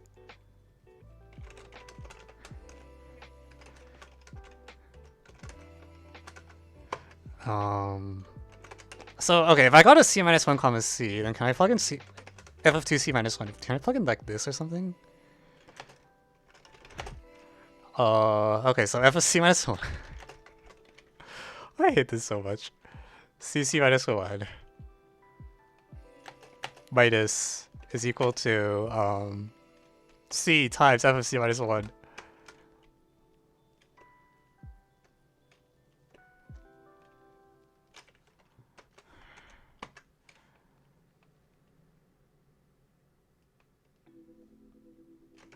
c1 minus c. Okay, c-1 times c times 1 minus c minus c-1 squared is equal to oh my lord, help. c-1 times no wait, why is the non-fixed? So c times f of x, which is c-1, minus f of c-1 plus f of y is f of c, which is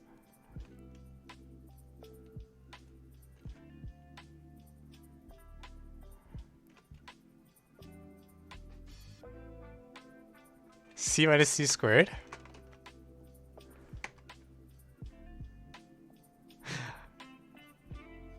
I don't know if this is gonna end. I feel like I keep getting like individual values of f, and like maybe I can keep bashing my head into a wall until they repeat. But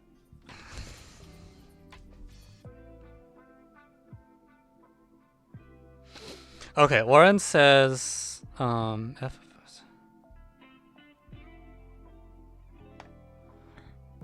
f x f y.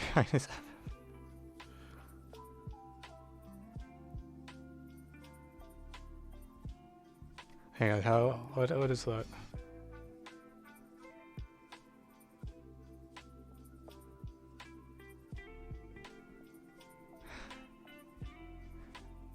Yes, c minus 1. Wait, you got a 1 plus c. Did I screw up the sign? I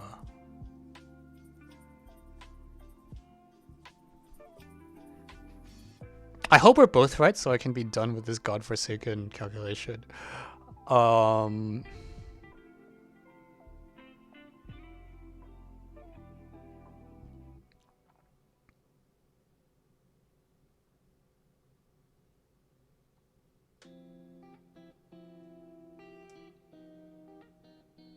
we plugged in c minus 1 comma 0. We got f of c minus 1 times f of 0, which is c.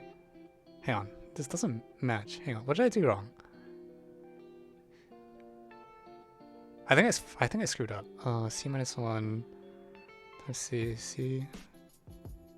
Use the red equation with t equals c minus 1. Yeah, no, that's what I did. That's this part here.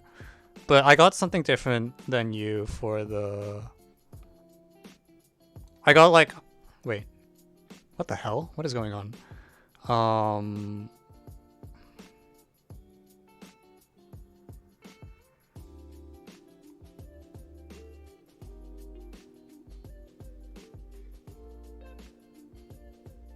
No, that's a different equation. How did I get No.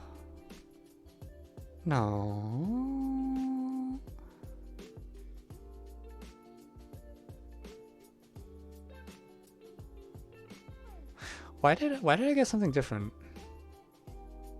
Because like these two should be the same equation, right? Because I don't. No. Hey. Breathe in. Breathe out.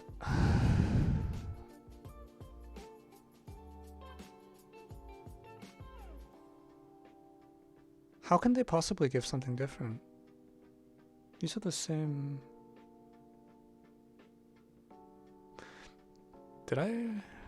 They shouldn't. I shouldn't get two different equations.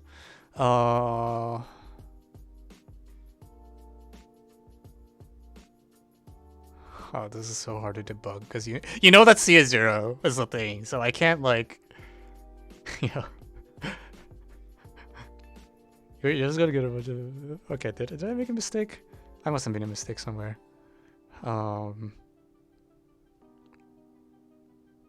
Yeah, this is okay. This is the issue. This should be a plus sign, not a minus sign. This one here.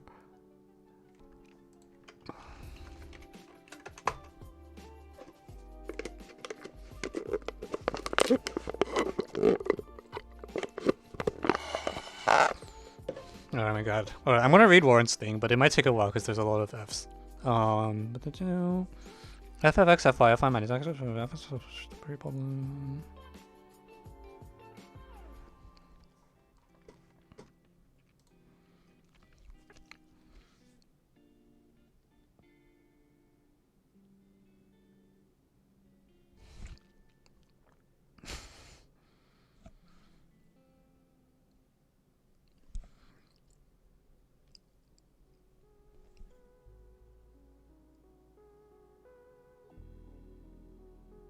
How on?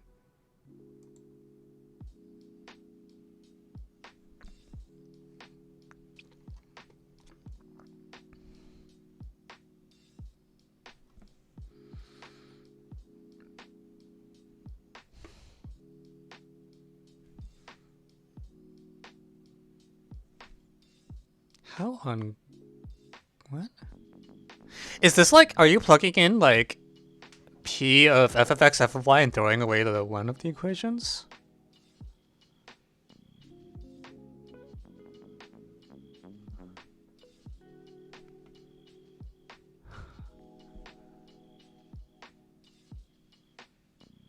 fx comma y, then fy comma x. In the original,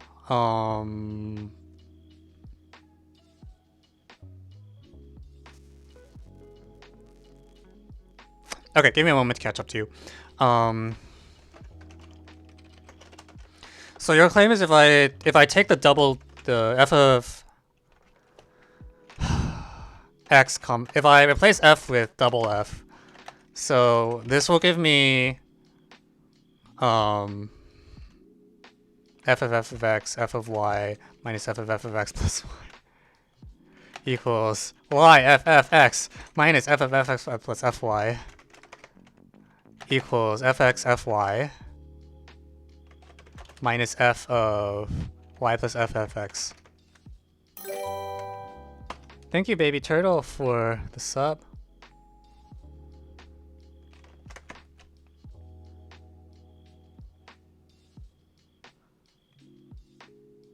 Okay, and your point is that this junk with the f thing here is symmetric.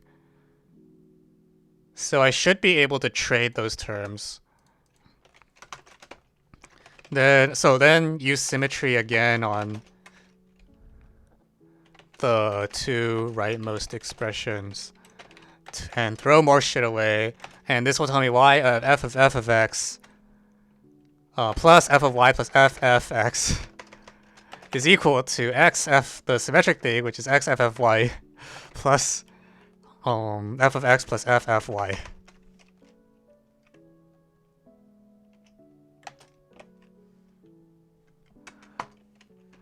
It is messy. Yes, it's messy, but the whole problem is messy. So what are you gonna do?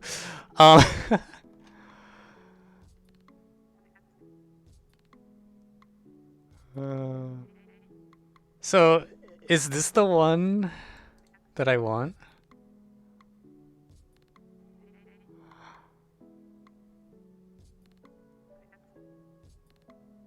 Oh my god. FFX. Okay, FF. I would use symmetry on the left two things. Oh, wait, are they symmetric?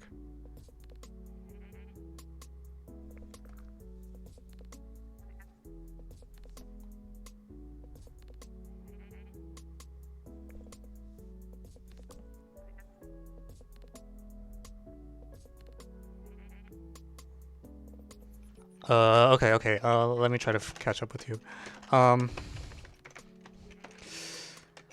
So then what you want to do is combine with py of x to get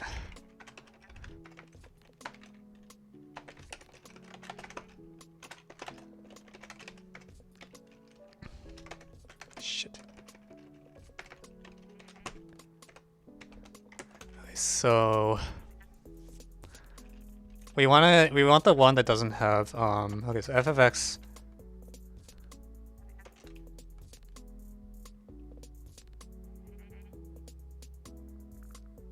fy minus f of x plus y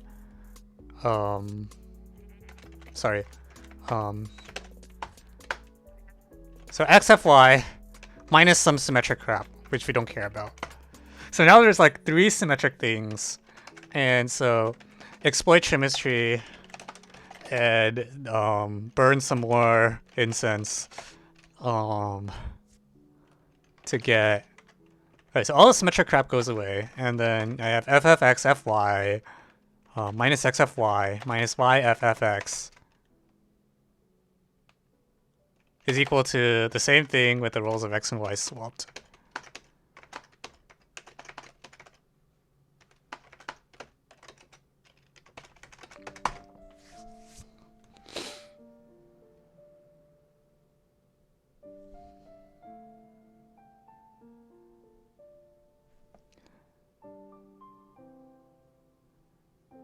Okay, and then we had f of t is f of x plus c plus cx. or CFX. So more stuff is going to cancel. Like the doubled parts will mostly kill each other. Wait, oh, this is beautiful. I don't know what you're talking. So get rid of all the doubled Fs.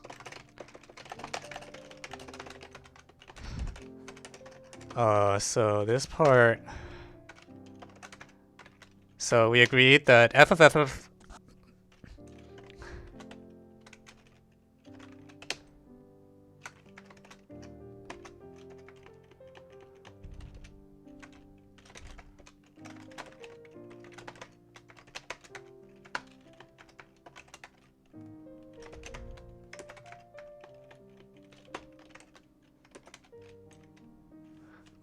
Okay, so the doubled part is f of.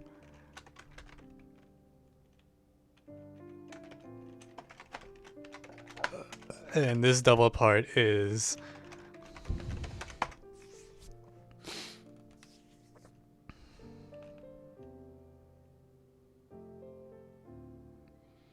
Okay, so the CXYs kill each other, and then simplify. So we can just collect all the terms, right? Maybe.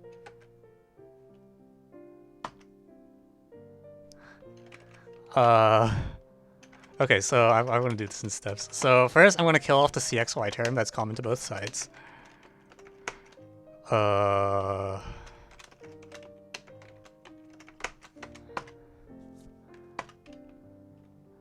And then I'm going to... Okay, so I'm going to collect this one here.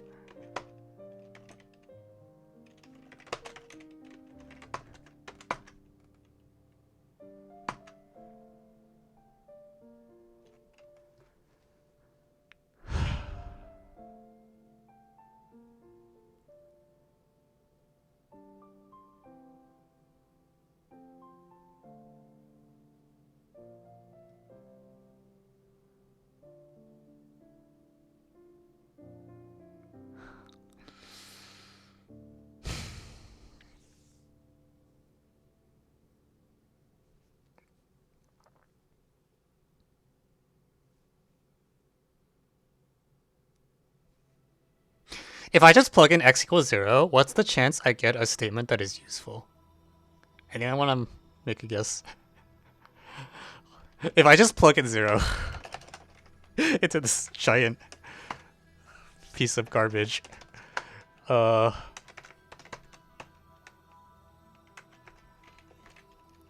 feel like I probably shouldn't get an interesting statement, but we will find out.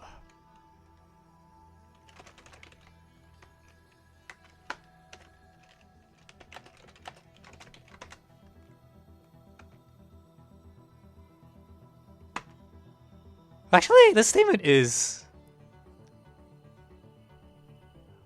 not terrible. Because you get... So this relates f of x plus c to f of x, I guess, for almost every value of c. So...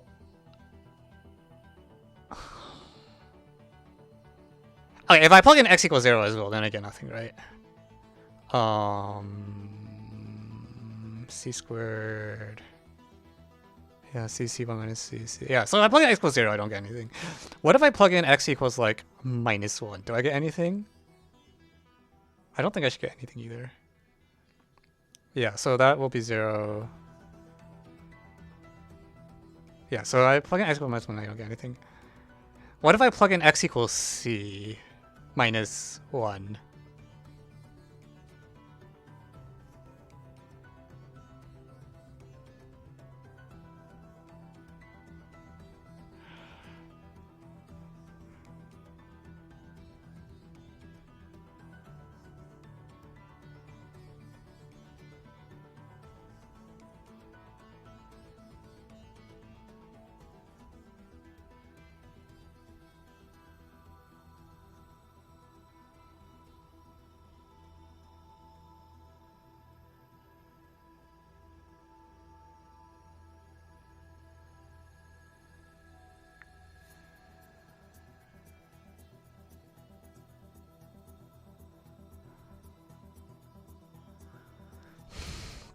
Hello, Kingpin. All right, so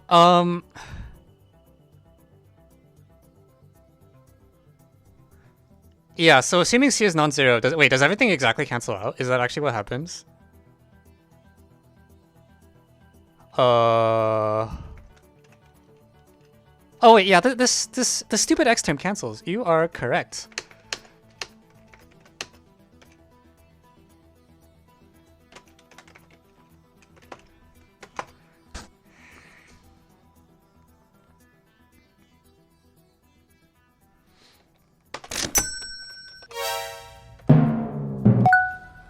Actually, no, there's got to be a better sound effect for this. Yeah, that's the one. All right. Okay. So what this is going to do is that if C is non-zero, so if C is non-zero, then this implies f of n times c for any integer n is given exactly by multiplying by 1 minus c repeatedly.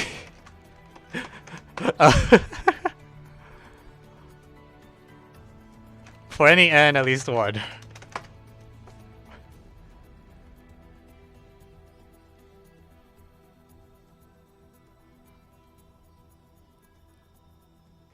And now what we're going to do is called plug in. So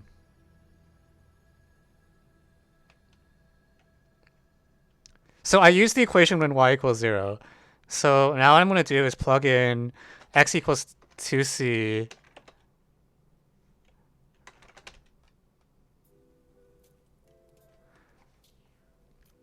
This equation is good, right? We agreed this equation has the property that it's only by like shifts by c.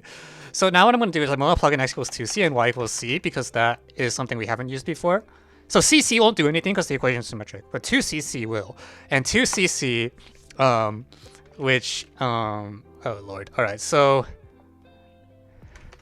all right, let's do this slowly so I don't fuck up. So f of 2c, or letting x equals 2c. All right, so 2c, c, c, 3c. Did I hear a swear? Yes, probably. I'm very emotional on stream, okay?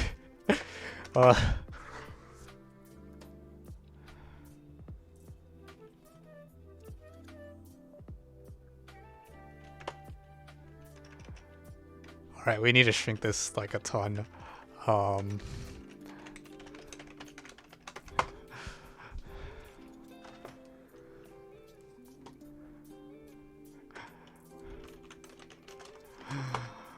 Okay, so I'm gonna hide some stuff that we didn't use. I think we didn't really use this one.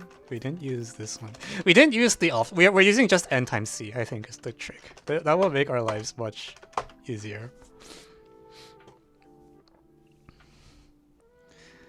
Okay, so now I have to plug in things. So c1 minus c cubed. Actually, could we have... yeah. You know what? I think I made a mistake. I should be using c and minus c or something like that, right? Because this equation is valid for... should be valid for negative numbers as well. If I plug in negative c,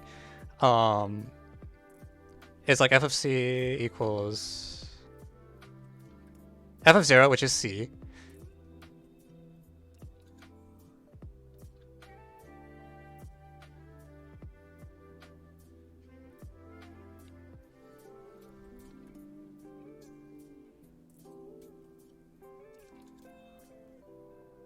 Yeah, if c equals 1, then plugging in minus c here is going to give me...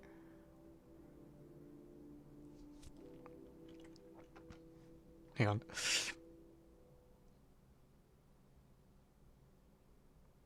Yeah, okay, so this is just valid for n and z. Yeah, for any n and z. And I don't have to worry about division by 0, because if c equals 1, then I already died. So rather than deal with this garbage with... well, actually, I don't know if it's any different. If I shift everything by...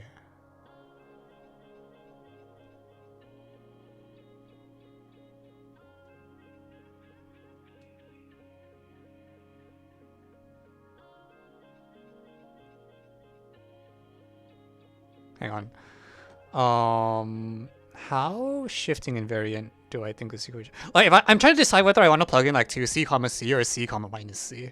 I'm not sure which of these is better. I mean, I could just try them both.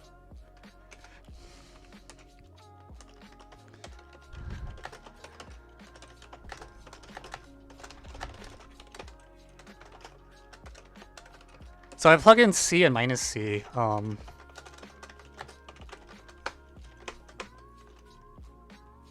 Y is minus c. Y is minus c.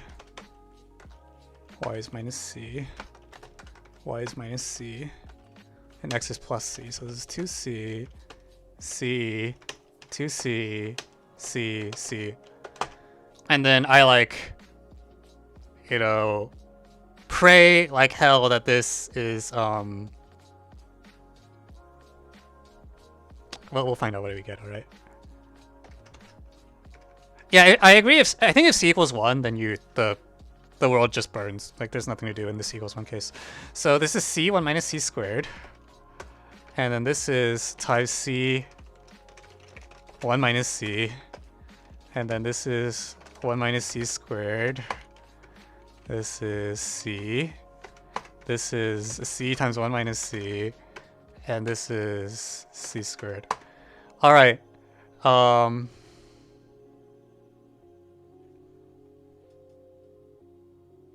So let's see if this equation does literally anything. So first I'm going to get rid of the fraction so I don't have to deal with the freaking fraction.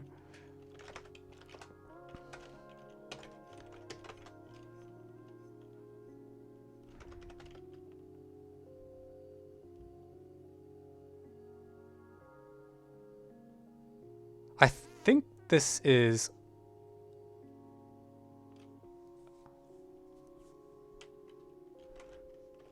Yeah, this is tautology. This is giving me the same equation. So nothing happens in this case, which is understandable. So we're not going to deal with this. We're going to use the 2c1. They're going to do 2cc instead. And so now the question is, do I think this is going to do anything? I'm worried that every equation is just going to give me nothing. Like, it's possible I don't get more information out of this. I might get no information.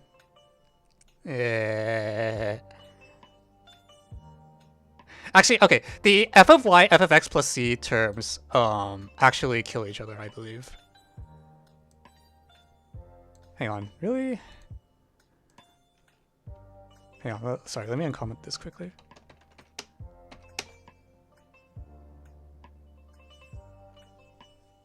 Evan, the problem is if you plug in f of x plus c equals 1 minus c of x.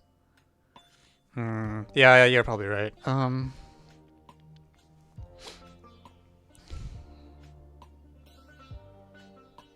I see. So you're saying that this, once I use this fact, nothing happens. So if I want to get any mileage out of this, I need to plug it into a different equation. Okay, that makes sense.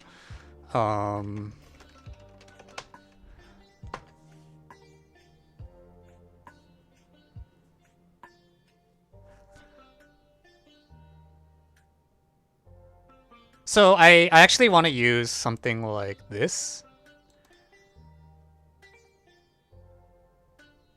How is this on the terrible scale? Yeah, it's pretty bad.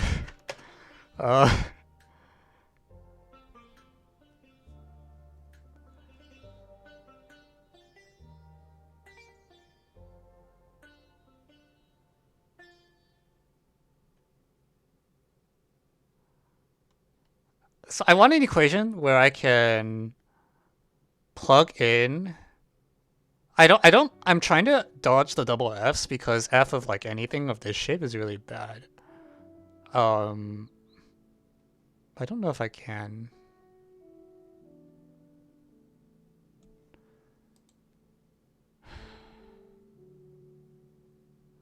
Do I have any non? This is like, okay, there's like f of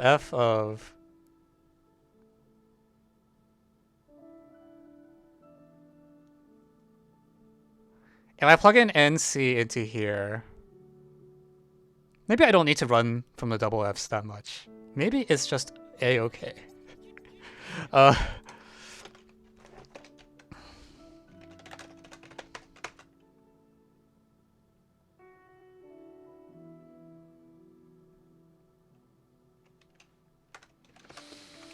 So I do NC comma 0 with my newfound knowledge. This says C squared 1 minus C to the N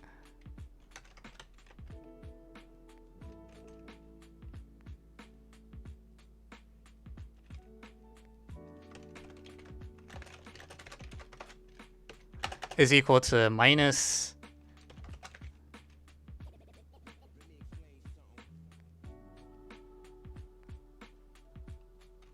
yeah, so that equation doesn't do anything, which is what I expected, but I feel like I should get one more equation.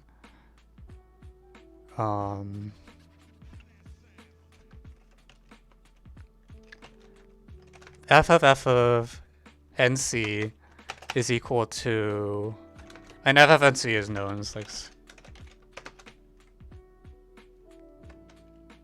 Also, I don't know why I wrote minus n. It should be n.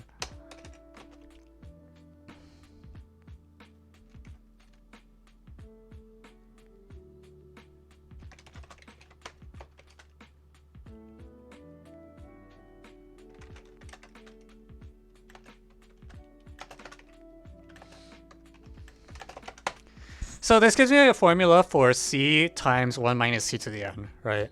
So it's like I know f of nc now. And then I don't have to be as scared of double f's. I can look at these equations and pray that one of them relates. Where's my equation bank? Oh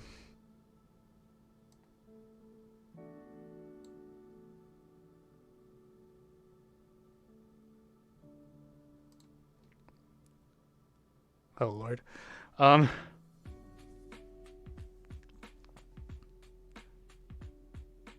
Double F's are not bad anymore. Yeah.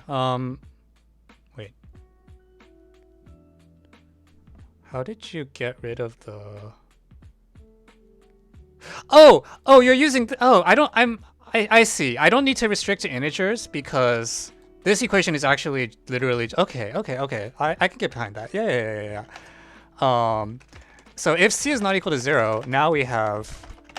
Yeah. Sorry. What am I doing? F of x plus C is actually just known to be 1 minus C of x. So the doubled f thing now says f of x is this 1 minus C f of x plus Cx.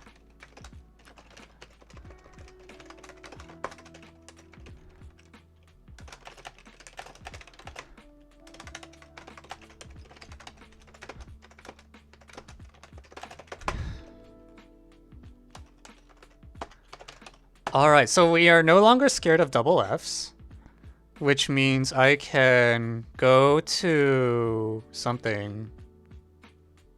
Where do I go with that?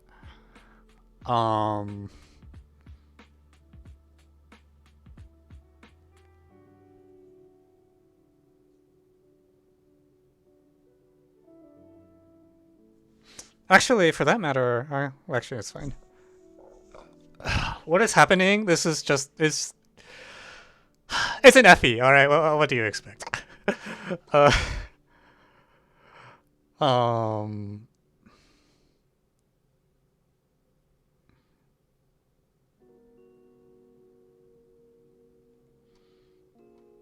if we're not afraid of double F's anymore, can I exploit that?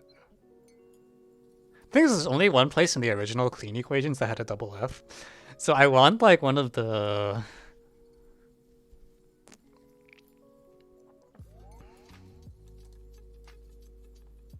something like this, right?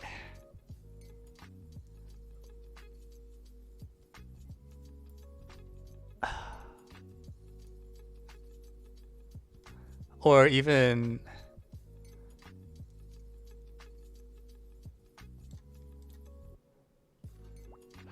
What is my weapon?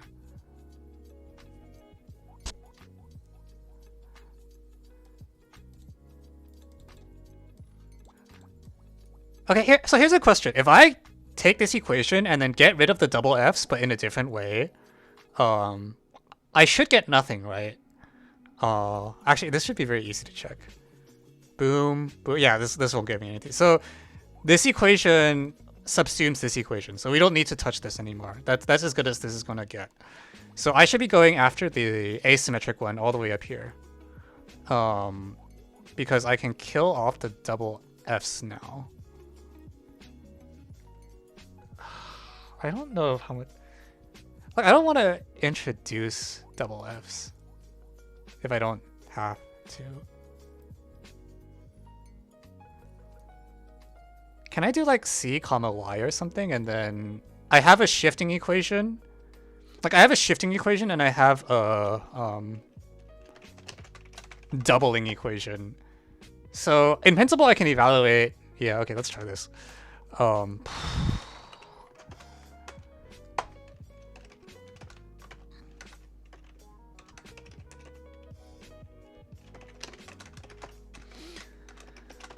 Okay, so we're going to bring this back to p of c comma y. And this will give us something, and we'll find out what. So f of x times f of c, which is c1 minus c, minus f of x plus y plus c is equal to two things. One, on the one hand, in this order, is f of y minus f of x plus. Okay, so that's a crap. That one is crappy because it's like x plus c minus c squared, so I don't really want to touch that. So I'm gonna throw that one away and use the other one, which is c f of y minus f of y plus. Wait, shit, I got confused.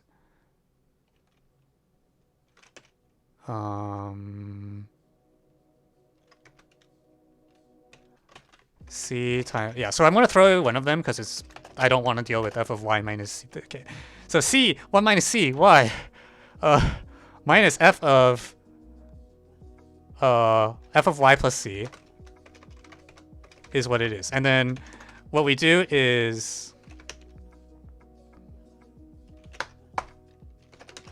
now we use the two weapons that we have, which are c1 minus cy. And then, so first we do the thing that lets us translate by c. So translation by c is f of double y. And then we use the thing that lets us untwist the double y into a single y. And that untwist will give us something that I hope is not tautological, but it might be. cy.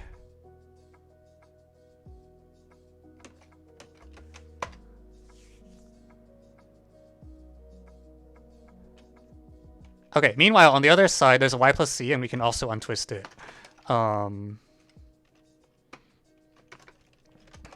minus c f of y. Okay, so we put all this crap together, and then this... oh god, alright, we don't get anything, right? This thing kills this thing exactly. C minus 1, okay, nothing, alright. We probably used that equation up completely. I'm not that surprised.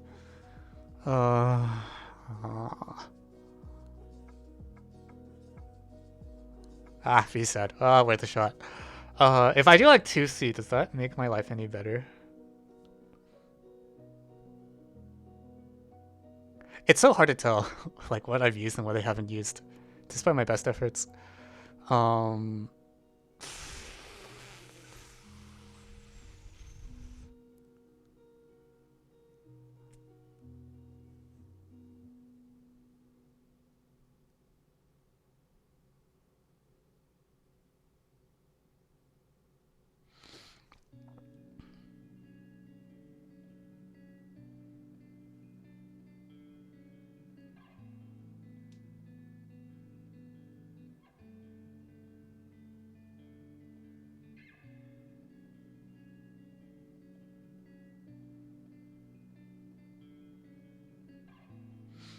Okay, if I, yeah. Even if I shift x by a constant multiples of c, the net effect is I multiply both sides of the equation by 1 minus c.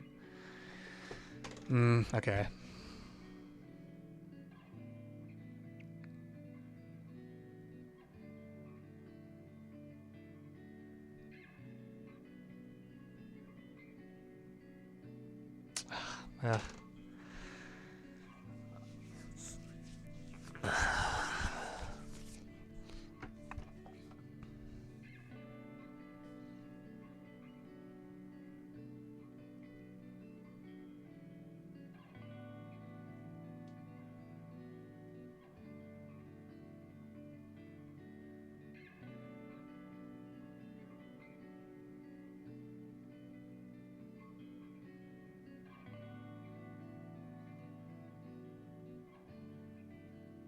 Yeah, this whole equation doesn't do anything when I shift x by c. So this will be the same as, this was the same as p of 0y, which is why I got no new information. Which means that instead, what if I take like an equation and then shift y by c, can I pray that this part becomes really rough, is the thing. It's like this thing that it used to be like f of y. If I increase it by c, it's like 1 minus c f y. So I can get an equation that has like a 1 minus c f y out here. I don't know if that's good. That seems like really annoying, actually.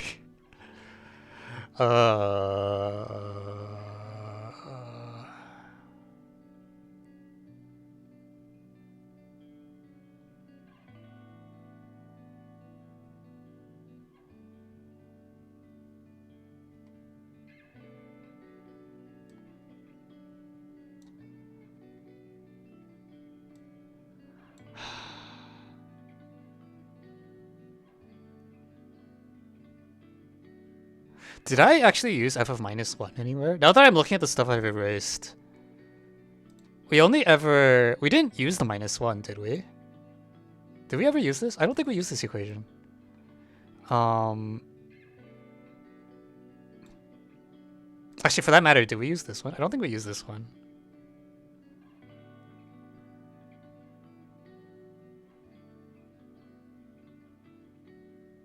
Actually, this equation won't give anything new because I just verified plugging in.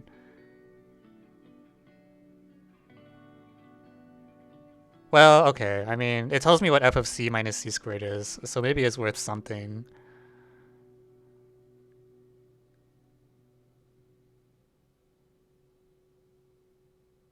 I mean, I guess, so it'll give me the value of f of minus c squared. Is that a thing I care about?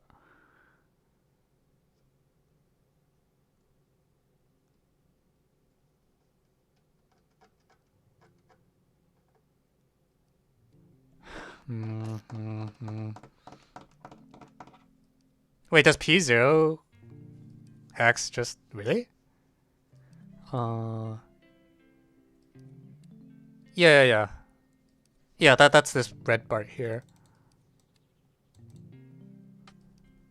So I can get the value of f of minus c squared. I don't know if I care about the value of f of minus c squared though.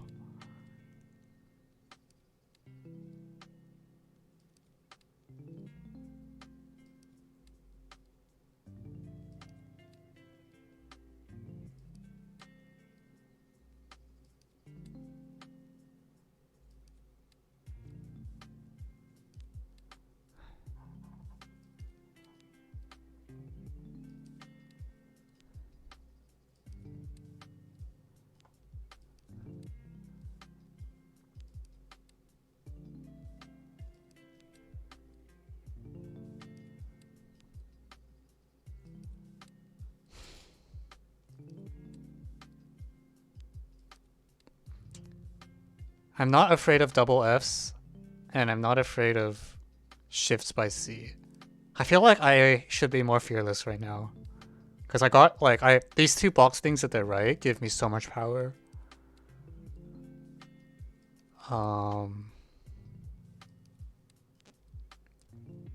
But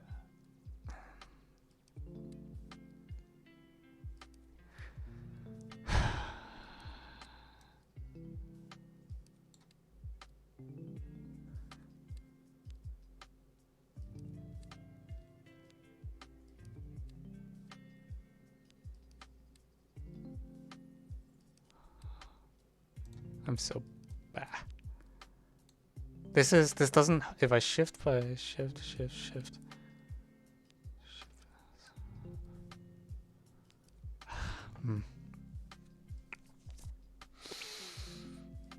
Okay.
Can I? Oh, wait, what happens if I triple F the last equation? So f cubed x is equal to, on the one hand, 1 minus cff(x) plus cx. And on the other hand, it's equal to f of 1 minus c.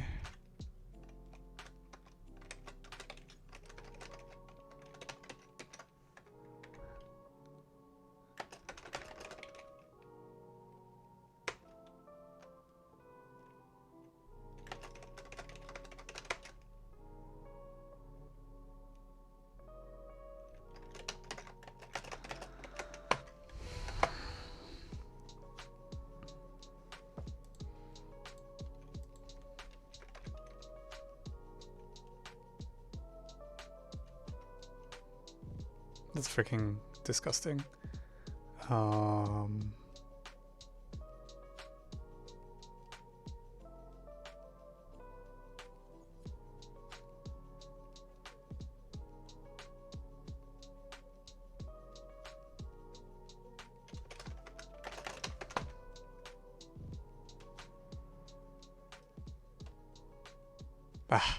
I don't like it.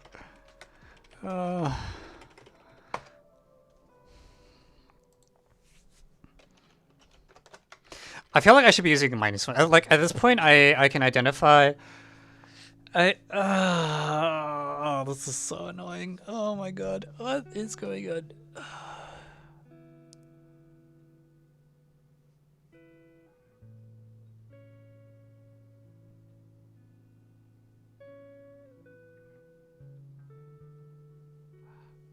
Like.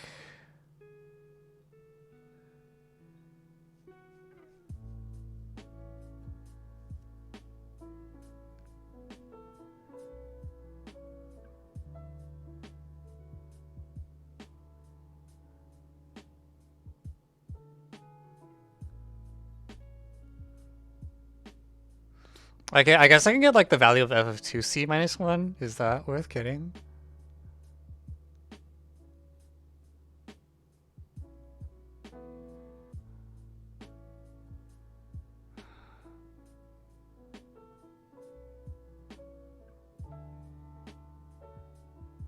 I don't know, man. You could be doing. I don't know. I thought it wouldn't be this bad. I didn't. Oh man, I should have been tipped off by the problem number, honestly.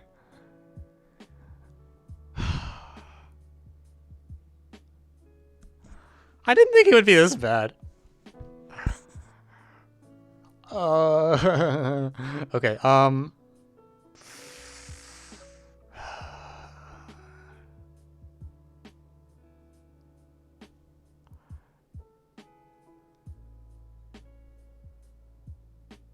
Yeah, these equations are getting really. I feel like with these two weapons, I should be able to like this is practically I feel like just that box equation is like something you can practically solve, right? Like that's gotta be.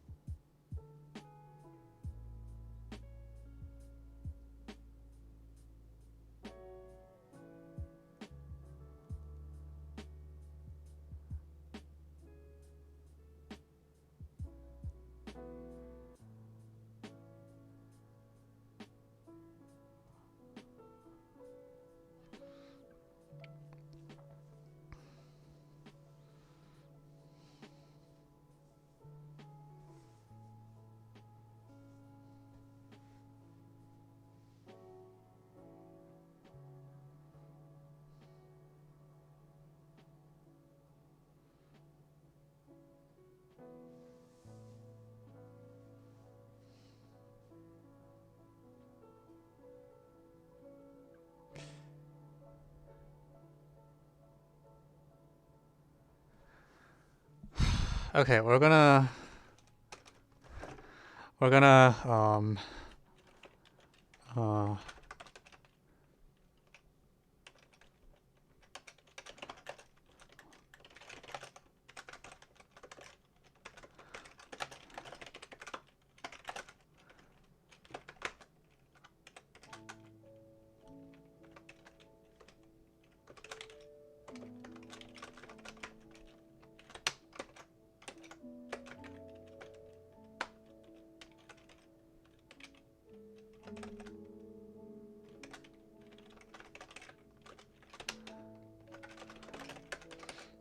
so the top equation gives this now, right? Take this thing and split open the double f's that appeared. So this is also actually quite symmetric, right? Well, actually, I don't want to do symmetry because then I'm going to get the same results that I got before. Instead, I want to... Why did I plug in f of x? It's like to get this thing, right? Or something? I don't know, man.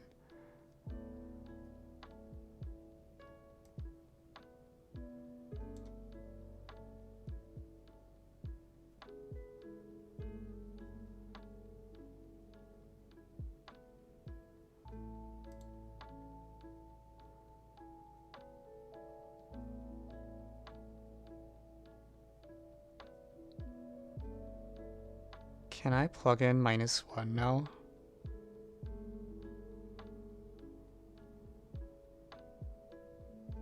I need to plug. I feel like I need the -1. I haven't used the -1 at all. I don't know like what to where to plug in -1 because well, okay, it should be like here. Like this is saying that I can get the value of like c -1 or something.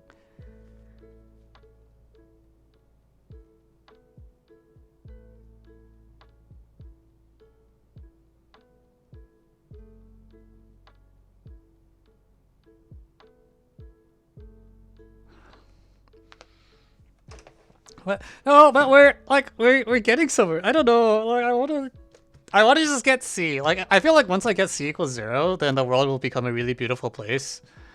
Because then you can plug in like x equals 0 and watch. Yeah, like you can literally plug in x equals 0 if you get f of 0 equals 0, and then like, you know, life is heaven, right?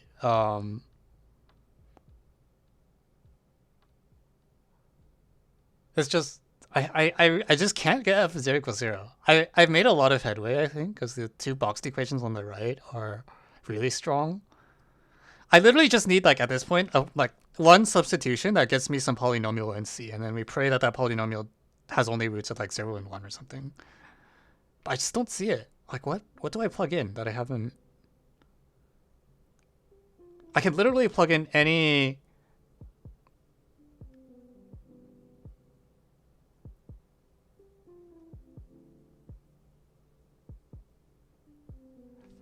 Like if I plug in m times c and n times c or something, right? Actually, something really weird is going to happen here. Wait, something really weird happens when I plug in m, c, and c.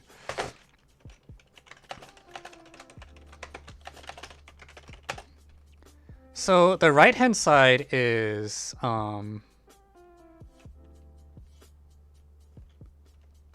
c squared times 1 minus c to the m plus n minus a single c. So this is like cc minus 1. And then on the other side,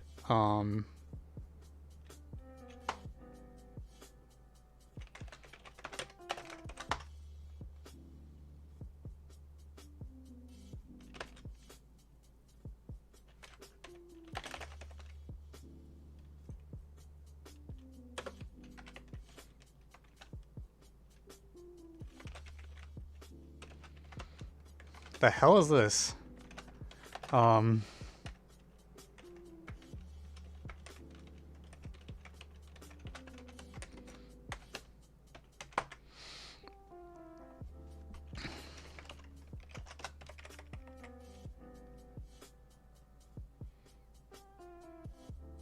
Use the yeah.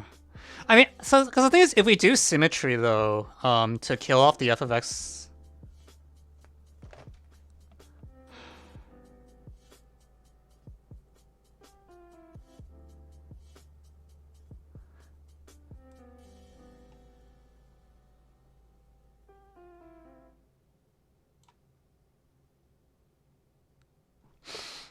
Okay, wait, actually, maybe that's... Okay, so the proposal is we take the original equation.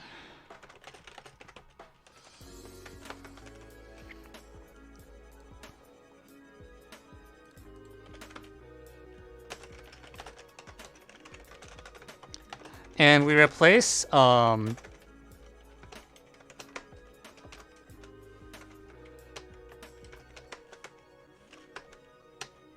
x with f of x.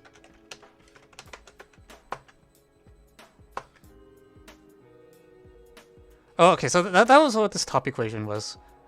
Actually, I feel like I'm doing the same thing I was literally just doing.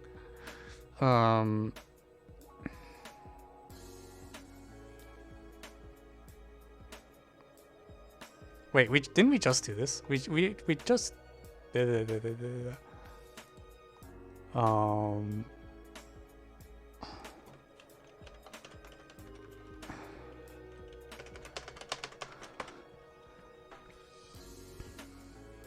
So this is what happens when you get rid of all the double defs in the thingy-majiggy. And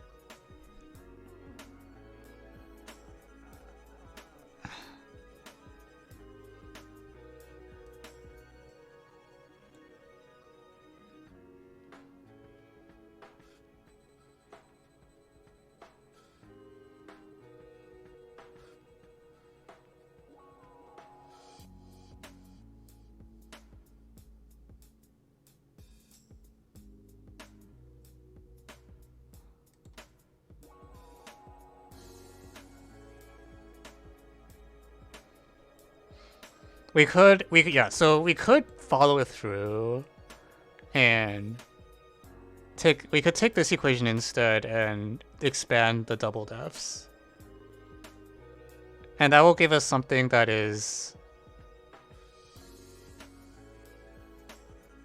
exists. I'm not sure exactly what's going to happen.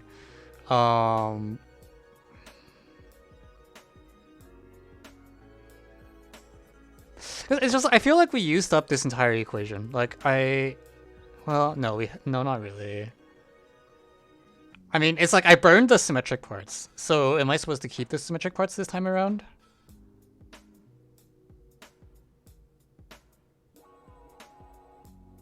Because we used up the bumps. Like, the parts that were bumpy. I feel like we used them up, is the thing.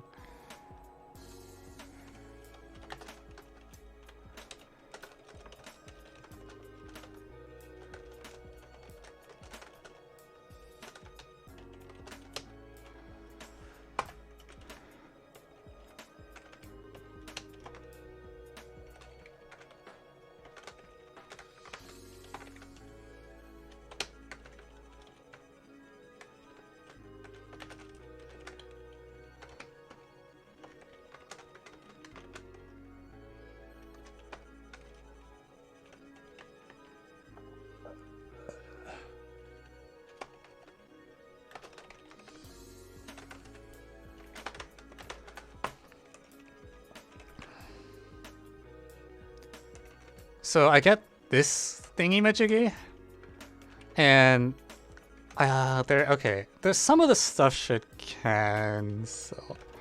So okay, take the first tiny equation.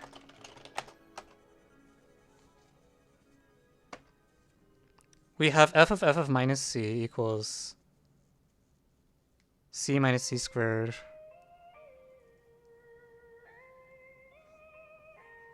Yeah, I mean, yes. Windmills, I don't remember what happens in the other windmill problem.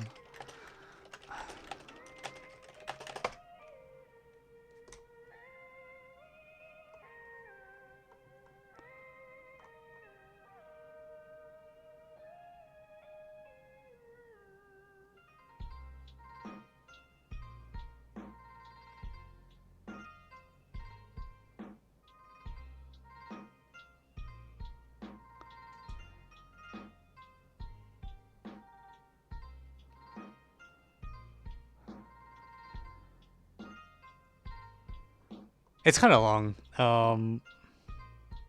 I'm not.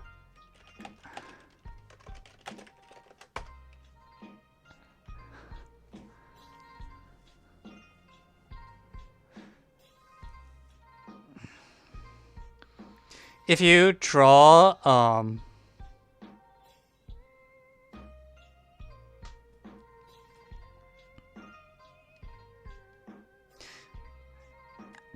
start by drawing a graph where like two vertices are adjacent if their distance is like less than 2, meaning like the windmills can, or a distance at most 2, meaning the windmills can hit each other.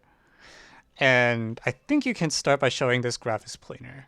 That's probably what you do.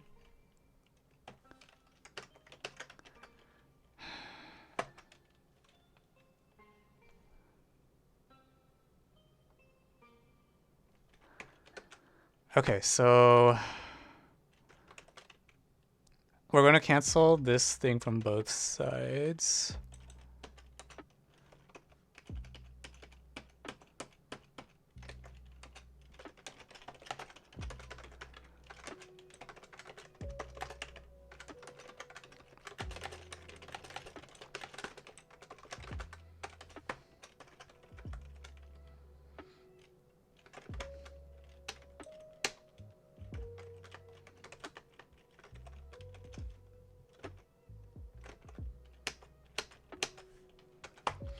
Okay, so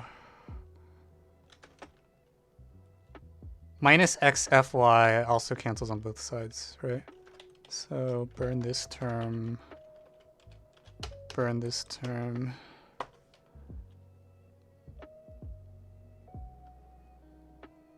There's a minus cxy on both sides, so we can get rid of that. I really will be surprised if this equation turns out to be vacuous. So cancel some common terms. Yfx, yx. Oh my god, there's so much stuff I cannot keep track. Okay, so let's group this. Yfx on one side and xfy on the other side. Oh, it's vacuous. Okay. No.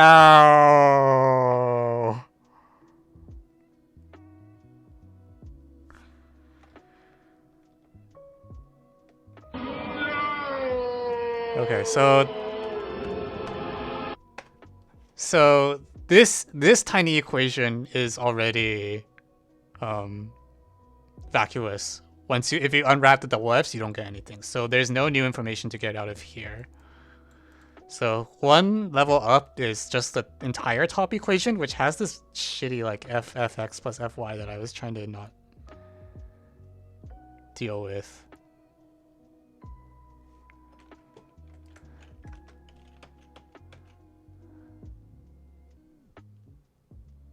Wait, hang on. Did I copy the wrong equation? I think I copied the wrong equation. God damn it. Because I was like, really? That one's also vacuum? Okay. Alright, let's try that again. This is the correct equation now. So we're gonna first get rid of all the... Okay. So this is 1 minus c f of x plus cx. And this is...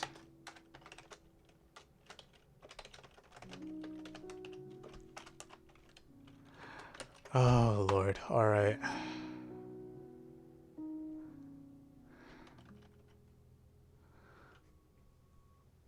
Okay, and then does anything cancel, like, at all?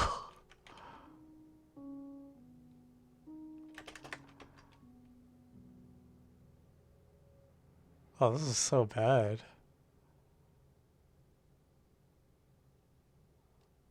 I don't want to... Oh my god. yfx, xfy, xfy... fxfy, ff... Oh god. I'm sorry, I'm gonna postpone this view because this is getting... That one is really bad. Come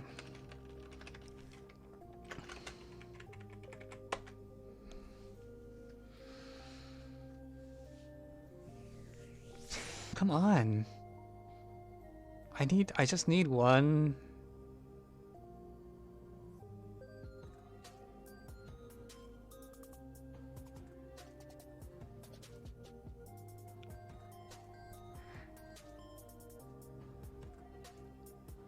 I need like one equation. That's all I ask. Just one freaking equation.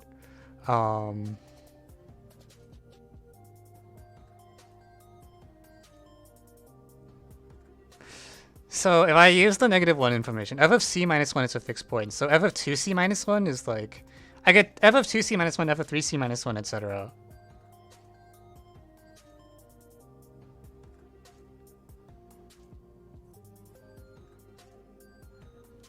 It's like, this is the term I can't evaluate. Is I can't plug in. Like, is there any choice of things I can plug into there that I can evaluate? Other than like -1, 0, which we used already.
Someone bail me out, please.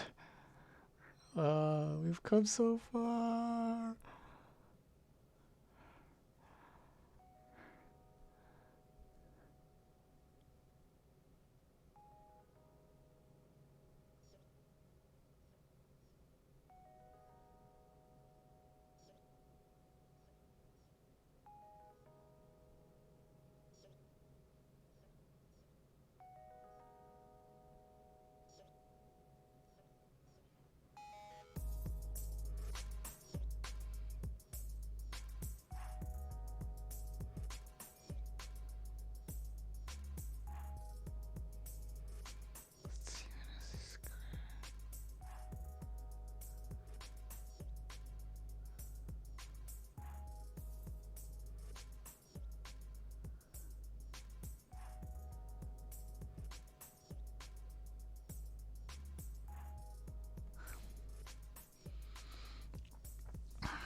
we agreed c minus 1 was a fixed point, right? It's a little weird. It's like f of c minus 1 is a fixed point, but like f of 2c minus 1 is not a fixed point. That does bother me a little, actually. Why is 2c minus 1 not a fixed point?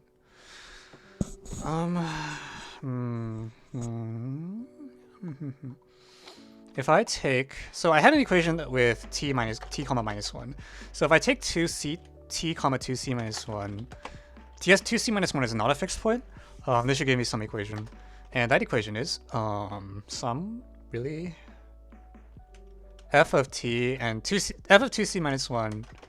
We know f of 2t equals minus c minus 1 squared. So f of t times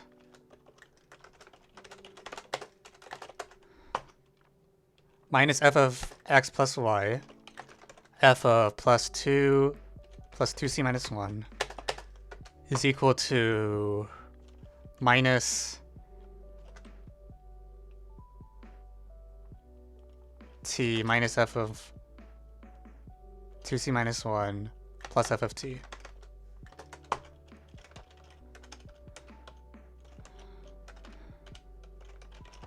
And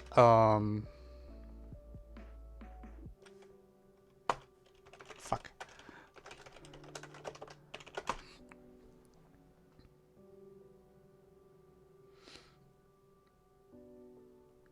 And I guess the idea is I can I can do the shifting by c, right? So are we still making progress? We'll find out. I think we are, but with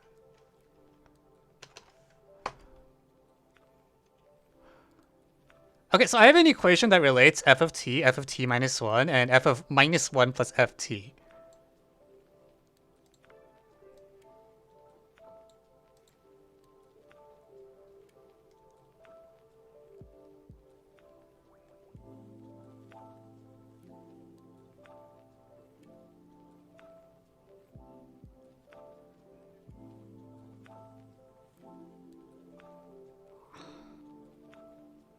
I should use 1 minus c, actually. Okay, I believe this will get, if I do this enough times, I will get a system of equations. I have faith that, in fact, I'm gonna say plug in t comma nc minus 1. All right, we will get an infinite system of equations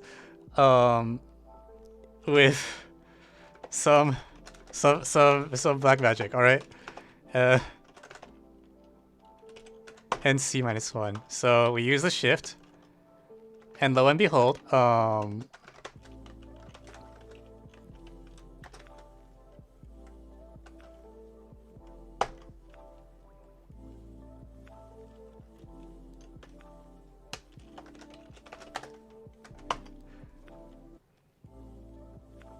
okay, so I'm gonna kill off this variable right away.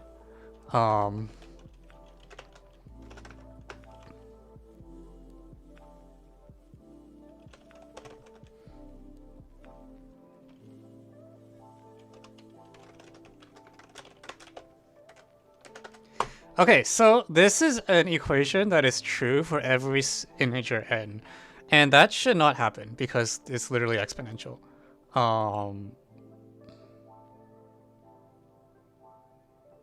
In fact, actually, does the does all the useful stuff cancel? Wait, hang on, something's weird. I think everything canceled again. God damn it. Really? Really?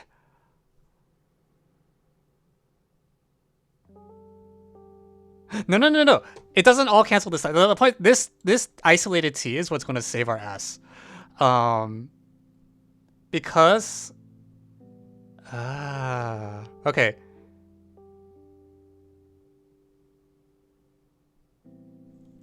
All right, I think we got it. I think we got c equals 0. It's like what I do is I take this equation, instead of minus 1, I plug in like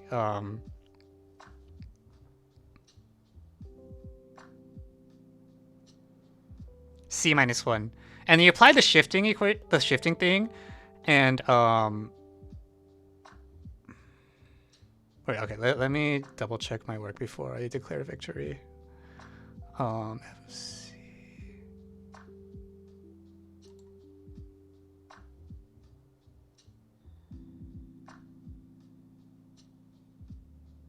Yeah, the idea is like I actually could have gotten away with just n equals 2. Or literally actually any value of n that wasn't n equals even n equals 1 would have worked, really? Okay, that seems a little too good to be true.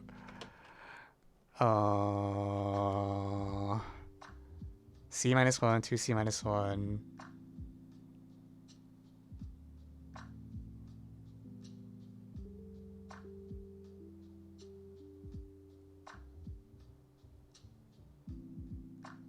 Wait, I'm very confused now. Something's wrong. X equals c minus.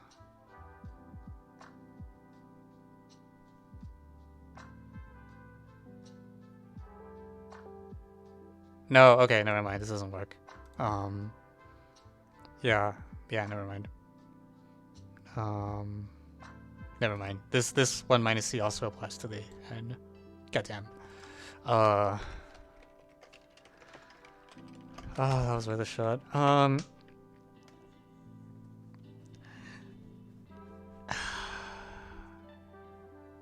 If I use c comma y,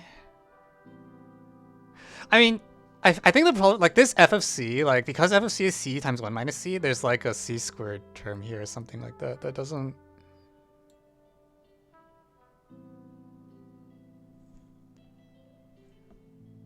Sorry, you want x equals c here.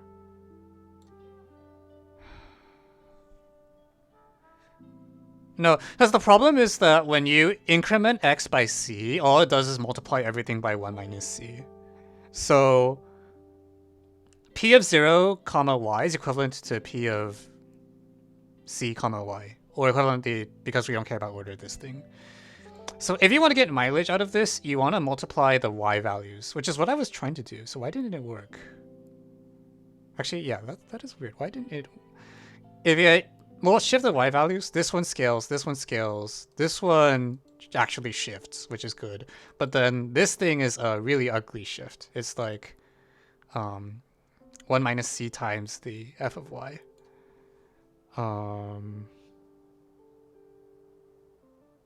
Which would be okay.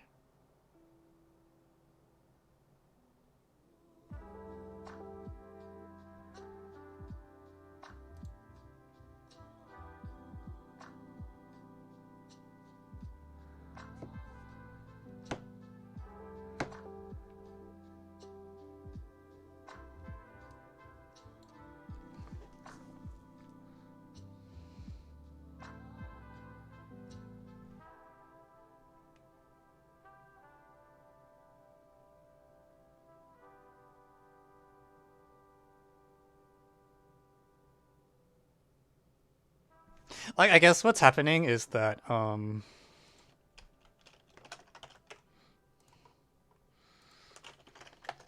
when you shift the y value by c, it multiplies everything by 1 minus c.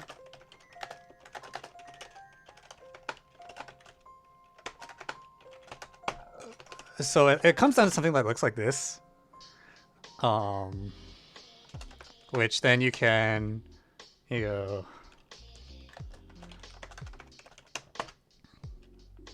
looks like that. I don't know if that's any better.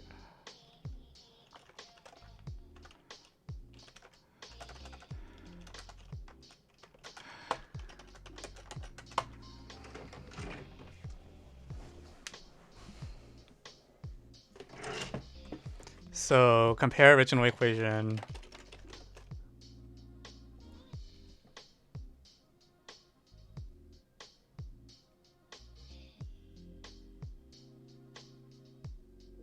FC plus FY, so shift.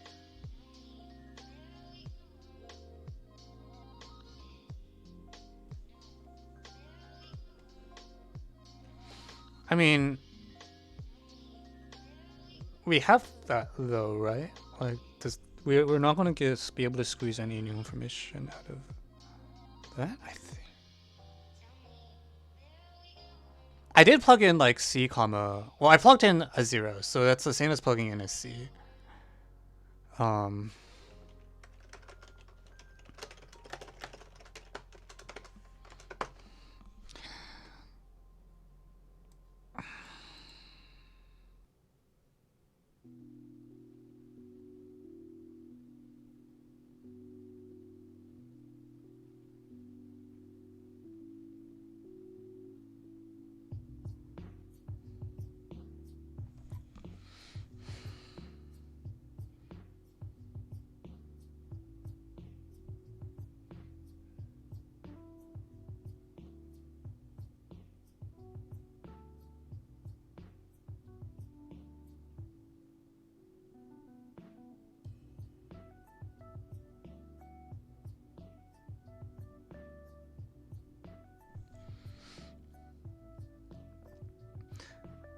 I agree PCY should only contain those things. The problem is that if you plug it in, I'm pretty sure you're going to get just 0 equals 0.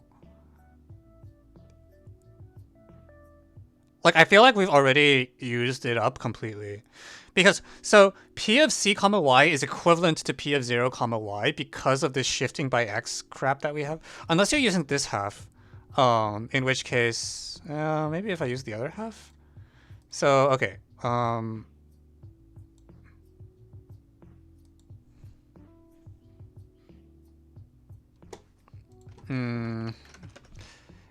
C comma Y. I guess I should use the full. Oh, I'm so confused.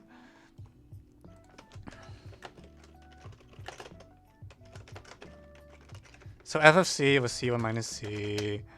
This is 1 minus c. C, which is c is 1 minus c. CFY. And f of x is like... Yeah, so the one thing that that's different when you do it this way is that you get y plus c minus c squared, which, I mean, is a thing you can do. I believe this... wait, why did they not line up?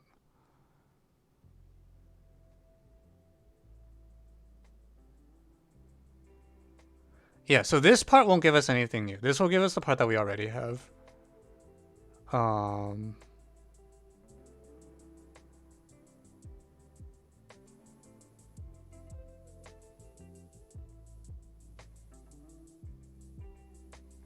So we can cut out the middle equip part because it's redundant and just write this part, which is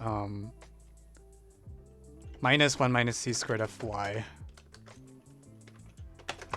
Which I guess we can then clean up even more.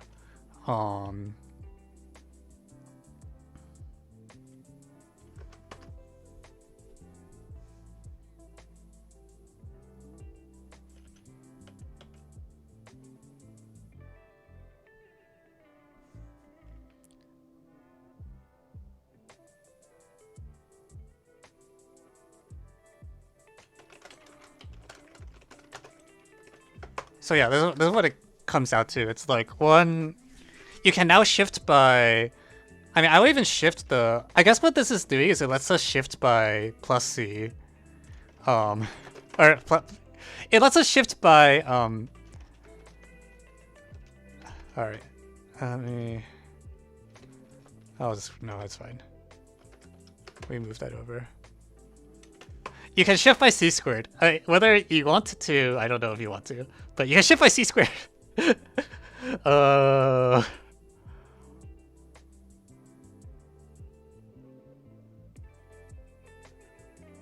It's the same as multiplying by some constant.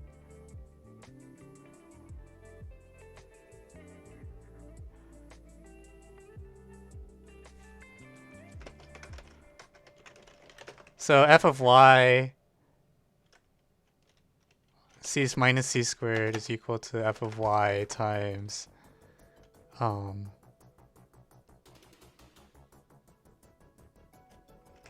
plus c over 1 minus c squared.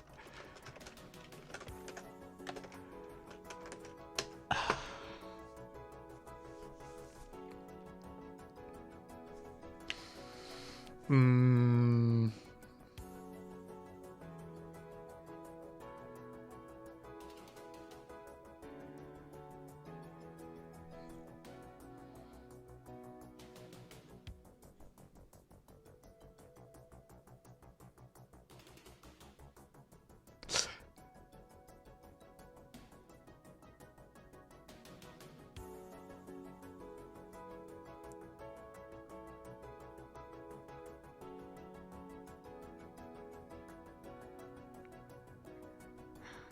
Uh.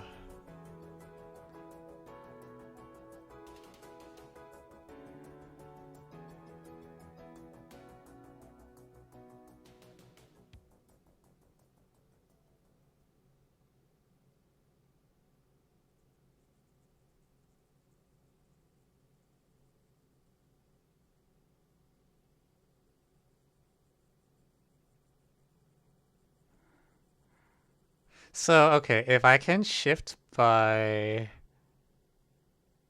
I shift by c squared, I can shift by c. Uh...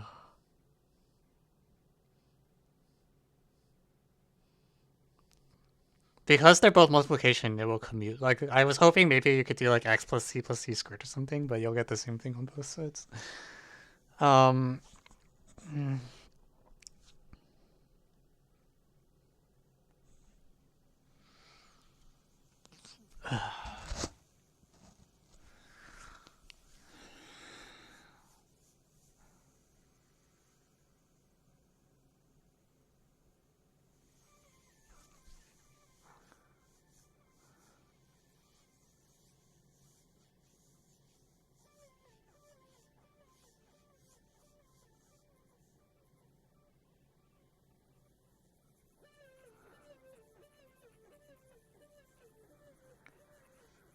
The box equate... am I not... it's just such a, like... I can't shift x by c. That's so strange to me. It's like, wow, I just can't shift by c. It gives me no information.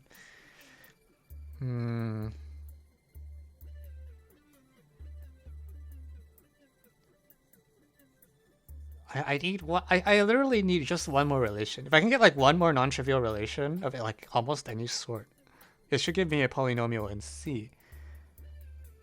But I don't see where to get one. All I need is one more.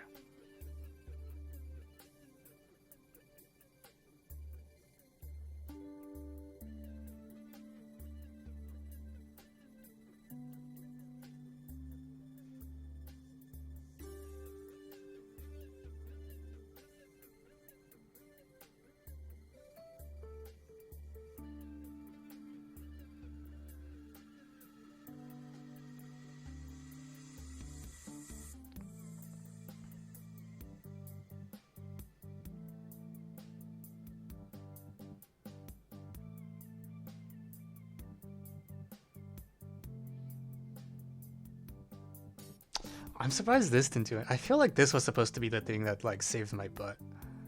But it didn't. Somehow this wasn't good enough either.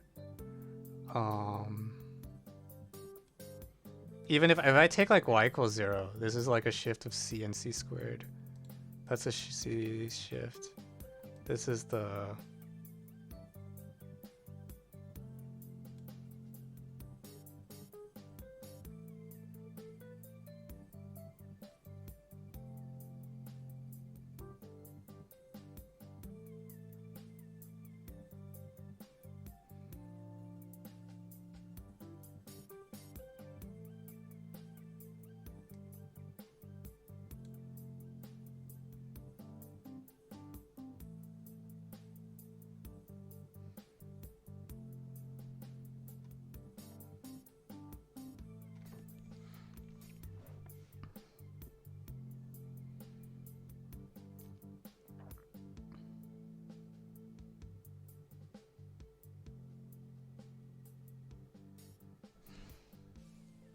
Are you doing an FE? I mean, I'm still doing an FE. Yeah, I don't know. Like that. This x plus fy is what's murdering me. Like I can't. I don't see what to do with it.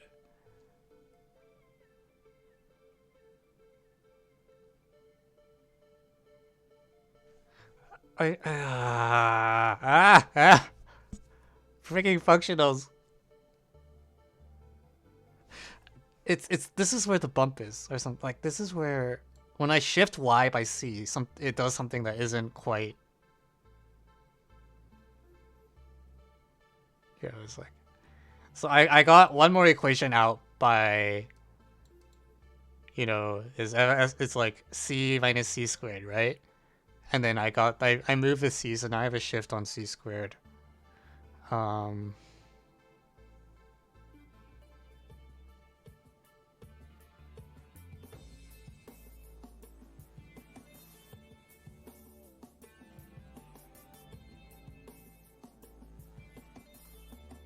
So okay, well the desperation move is that then I take instead of PCY I take of like 2C comma Y or something, and you know, because I know how to shift by C and by C squared, that will, so 2C is C1 minus C all square, like C times the square of 1 minus C, and because I know how to shift by C and by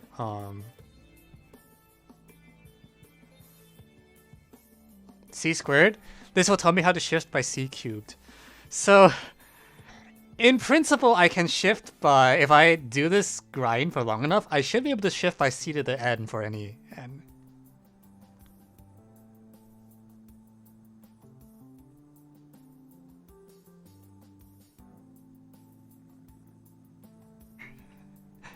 And then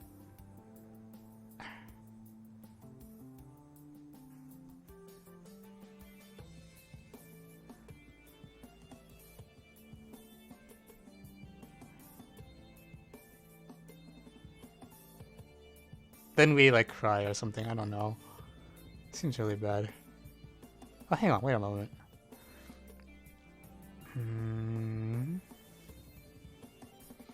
I had this equation here. Like this is a really bullshit equation. If I plug in y equals c here, does that give me a relation? I think that gives me a relation. I also probably made a mistake, but it does give me a relation. So I need to verify I didn't fuck up, because if so, this might be my way out.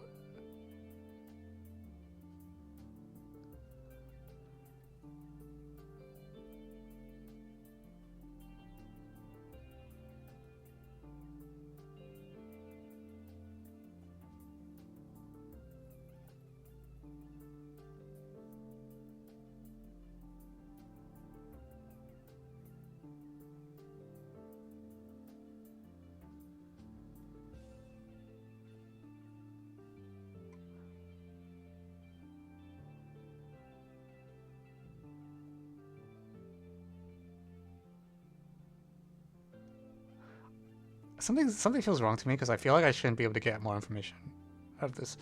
Okay, let's see what's going on.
Oh, we have time for more math? Yeah, probably.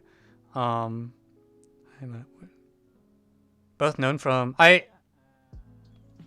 Did I say can't shift from X? I might have misspoken. I said right now we are able to shift by C and by C squared, but that seems to be giving us no additional information. But I want to verify what happens when I do this. So f of C squared minus f of 2C, which is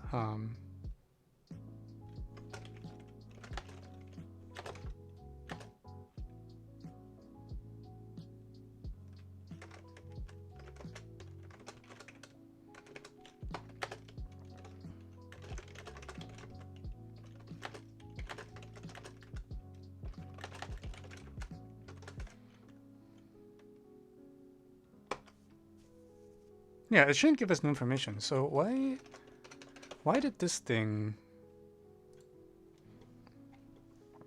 I think I fucked up P of CY then, because it's not supposed to tell us anything new.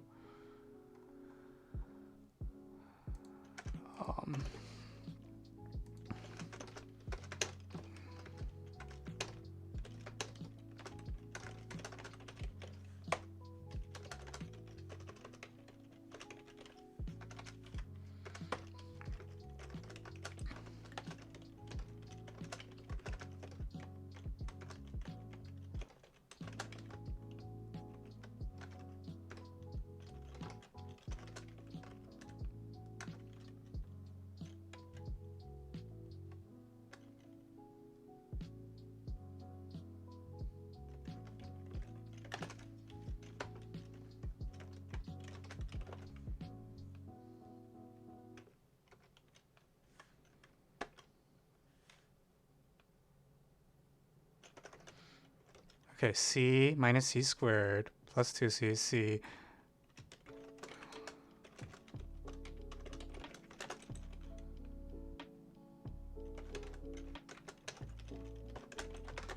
Wait, I'm so confused.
Am I high?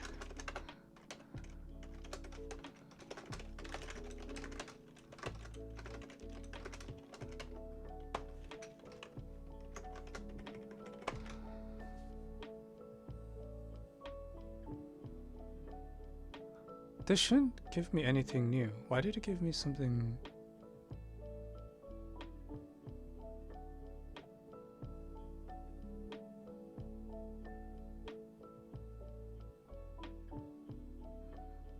Oh, I just suck at division. Okay, yeah, okay. This is vacuous. I already had that. Okay, never mind. Da, da, da.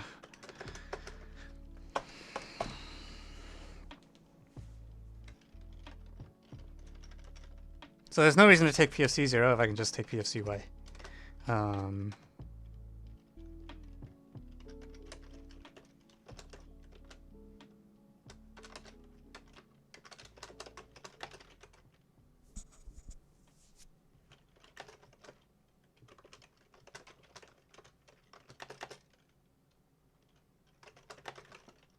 Yeah, I just made a typo earlier, which is why it looked so weird.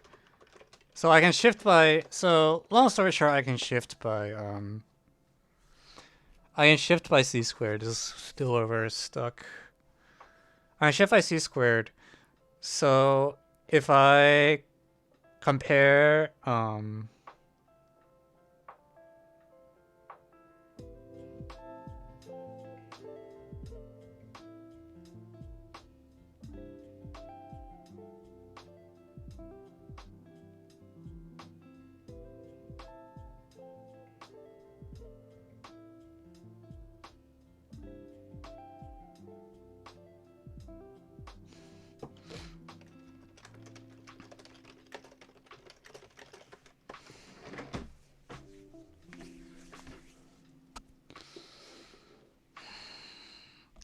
So here, like, there was an there was one of the things that was like x plus c minus c squared, and we threw it away.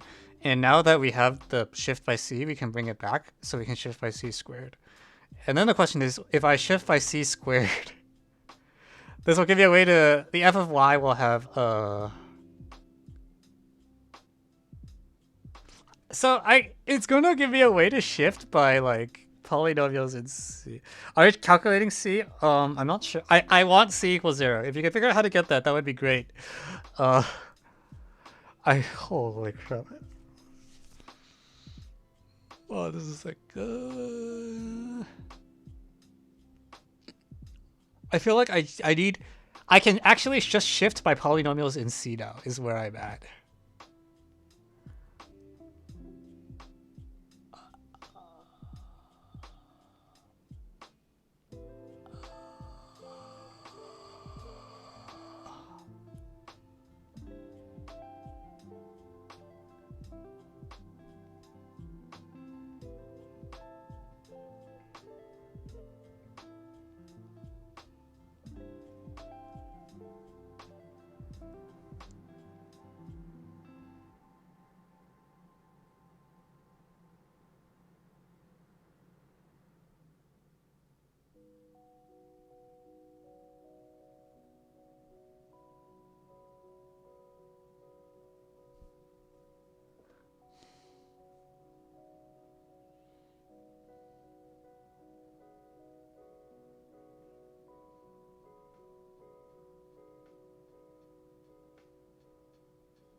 I don't like the fraction. I'm gonna write this as, I'm gonna say you can shift by y plus c minus c squared is 1 minus c plus c squared. So I can shift by c. I can shift by c minus c squared, and I can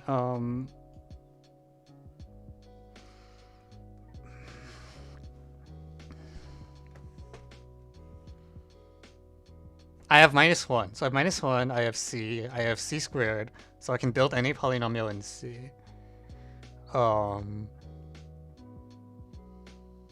This is ridiculous.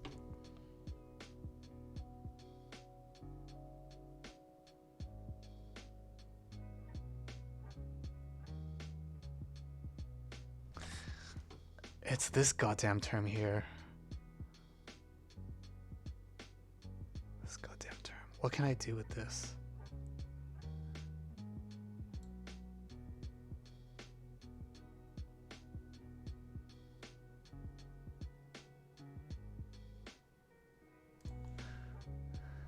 Continuity? I doubt it. Guesses as to what the function is? It's got to be just the identity, I think. There's no way it's anything else.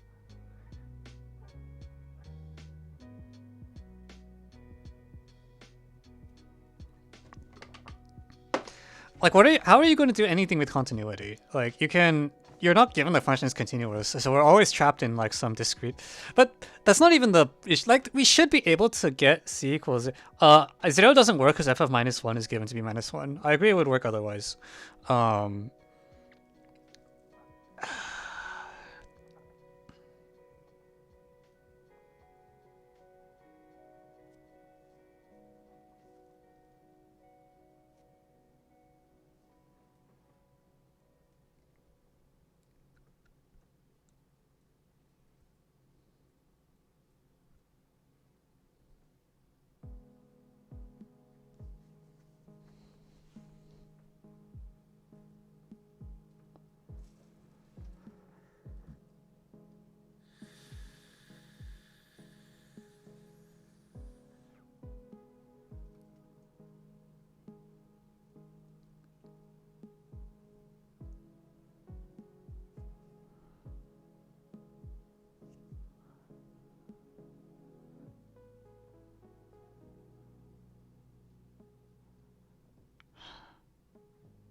Two c -1 was not a fixed point, right?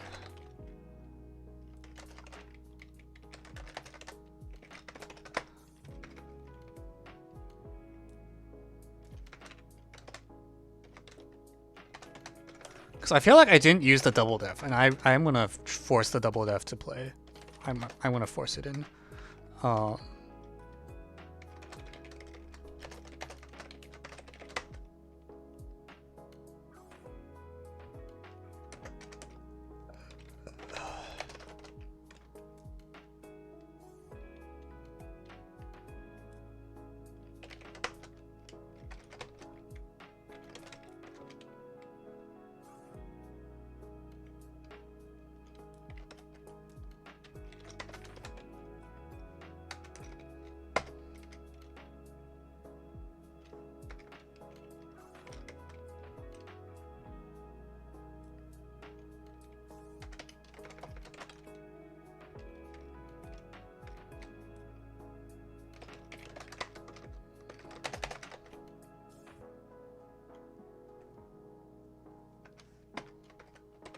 Okay, so we plugged in 2c minus 1. 2c minus 1 is known to be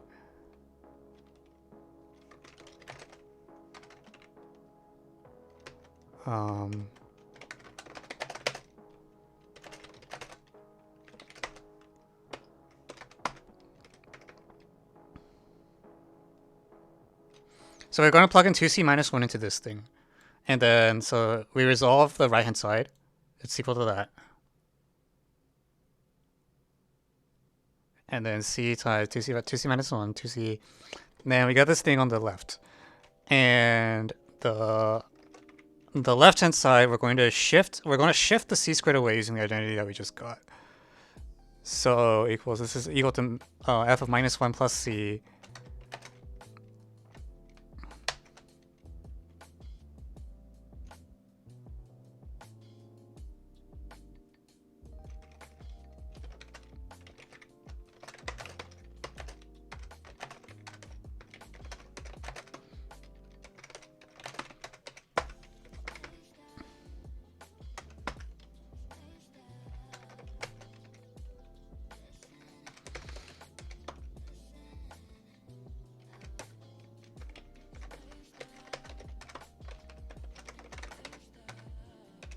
I'm going to force the double f and hope that gives a non-trivial relation. Minus 1, c minus 1. And we already knew that was a fixed point. C minus 1. I think this is going to not give anything. Are these equal? These look like they're probably equal. No,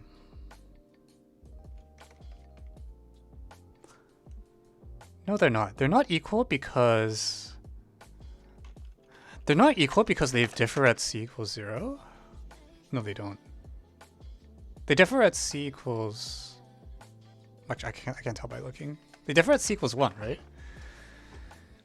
So f of 2c minus 1, we force the double f in using this. This f of 2c minus 1. On the one hand, it resolved to...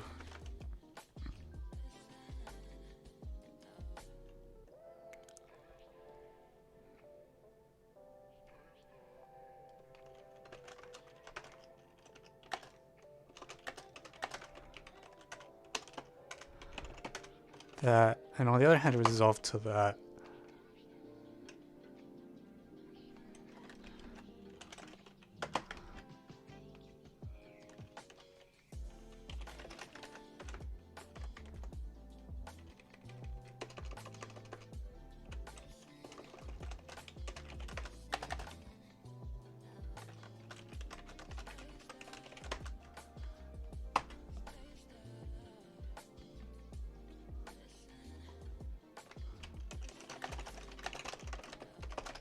Do we get it? Is that it? Is that it? Is that it? Okay, the idea was in order to not get redundant information, I forced this double f we never used. So I'm gonna force it in. We also never actually used the -1 relation, I think. Up until the very end when we said f of c minus 1 was a fixed point. So we had a shift by c squared and then push it all the way through. So 2c minus 1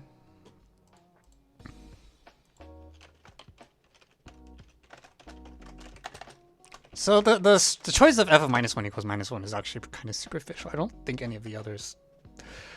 Okay, and then So the FF 2c minus 1 is equal to this thing. We had our relation that let us shift by c minus c squared. So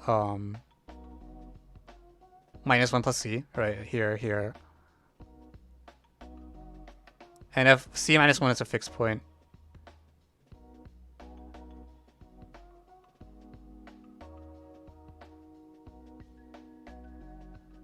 And then here was the other side of the thing.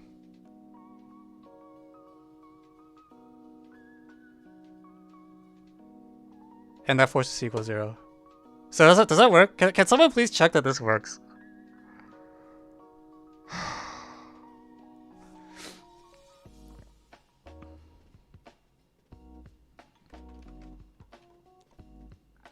Did we find? Because this is how we got the extra leverage. Is that we finally didn't we finally executed a double F that actually did something. Because up until here,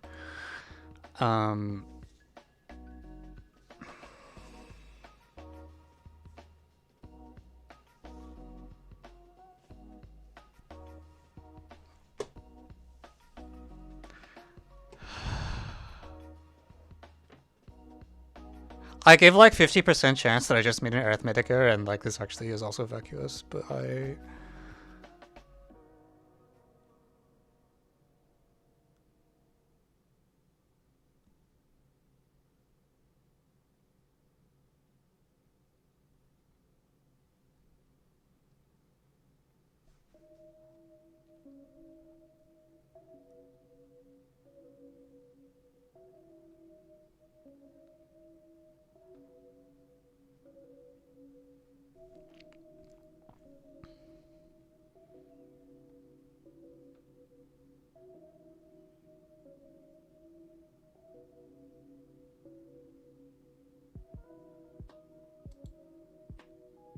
Okay, we're gonna move on. I'm so skeptical of this because there's just no way for me to debug my work, right? Like, if I drop the c squared, how am I supposed to tell? Like, c is 0. Right? We know c is supposed to be 0. So, you know, who knows what the hell happened here.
This is impossible to debug. Holy frick. CFY.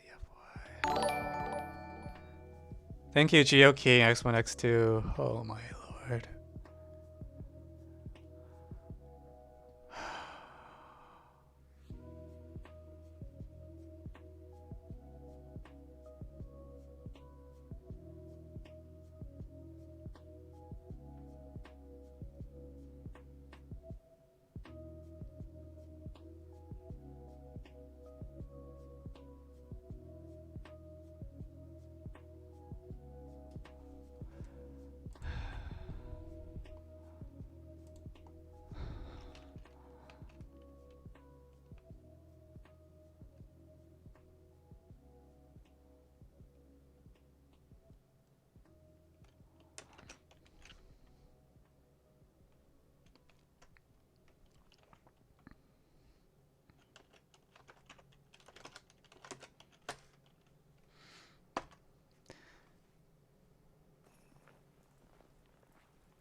Okay, I think this... I might use my words later. I think this is okay, in which case we can now move on to the second phase of the problem, which is guess what? F of 0 is 0, suckers. Conclusion. After much blood, sweat, and tears, we get f of 0 equals 0. Which now we can throw away all the work with C, because every statement that involves shifting by C is kind of stupid if C equals 0, right? So, alright, phase 2! Yeah! Okay, so now P of x0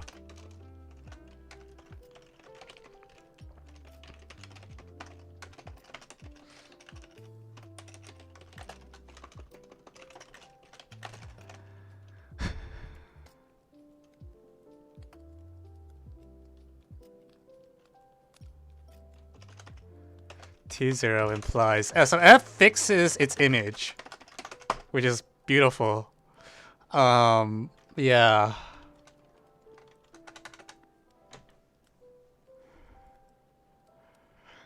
So like, you know, that's just fine.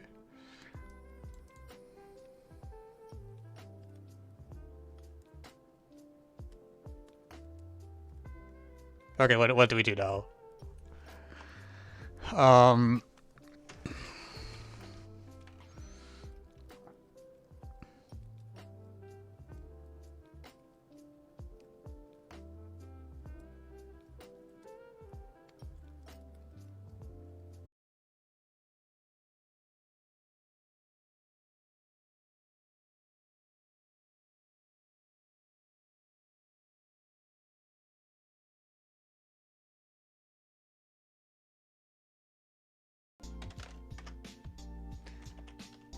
Alright, are you back?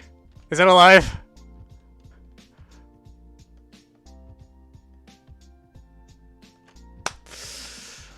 Functional equation was too hard. It lacked the stream. Wait, again?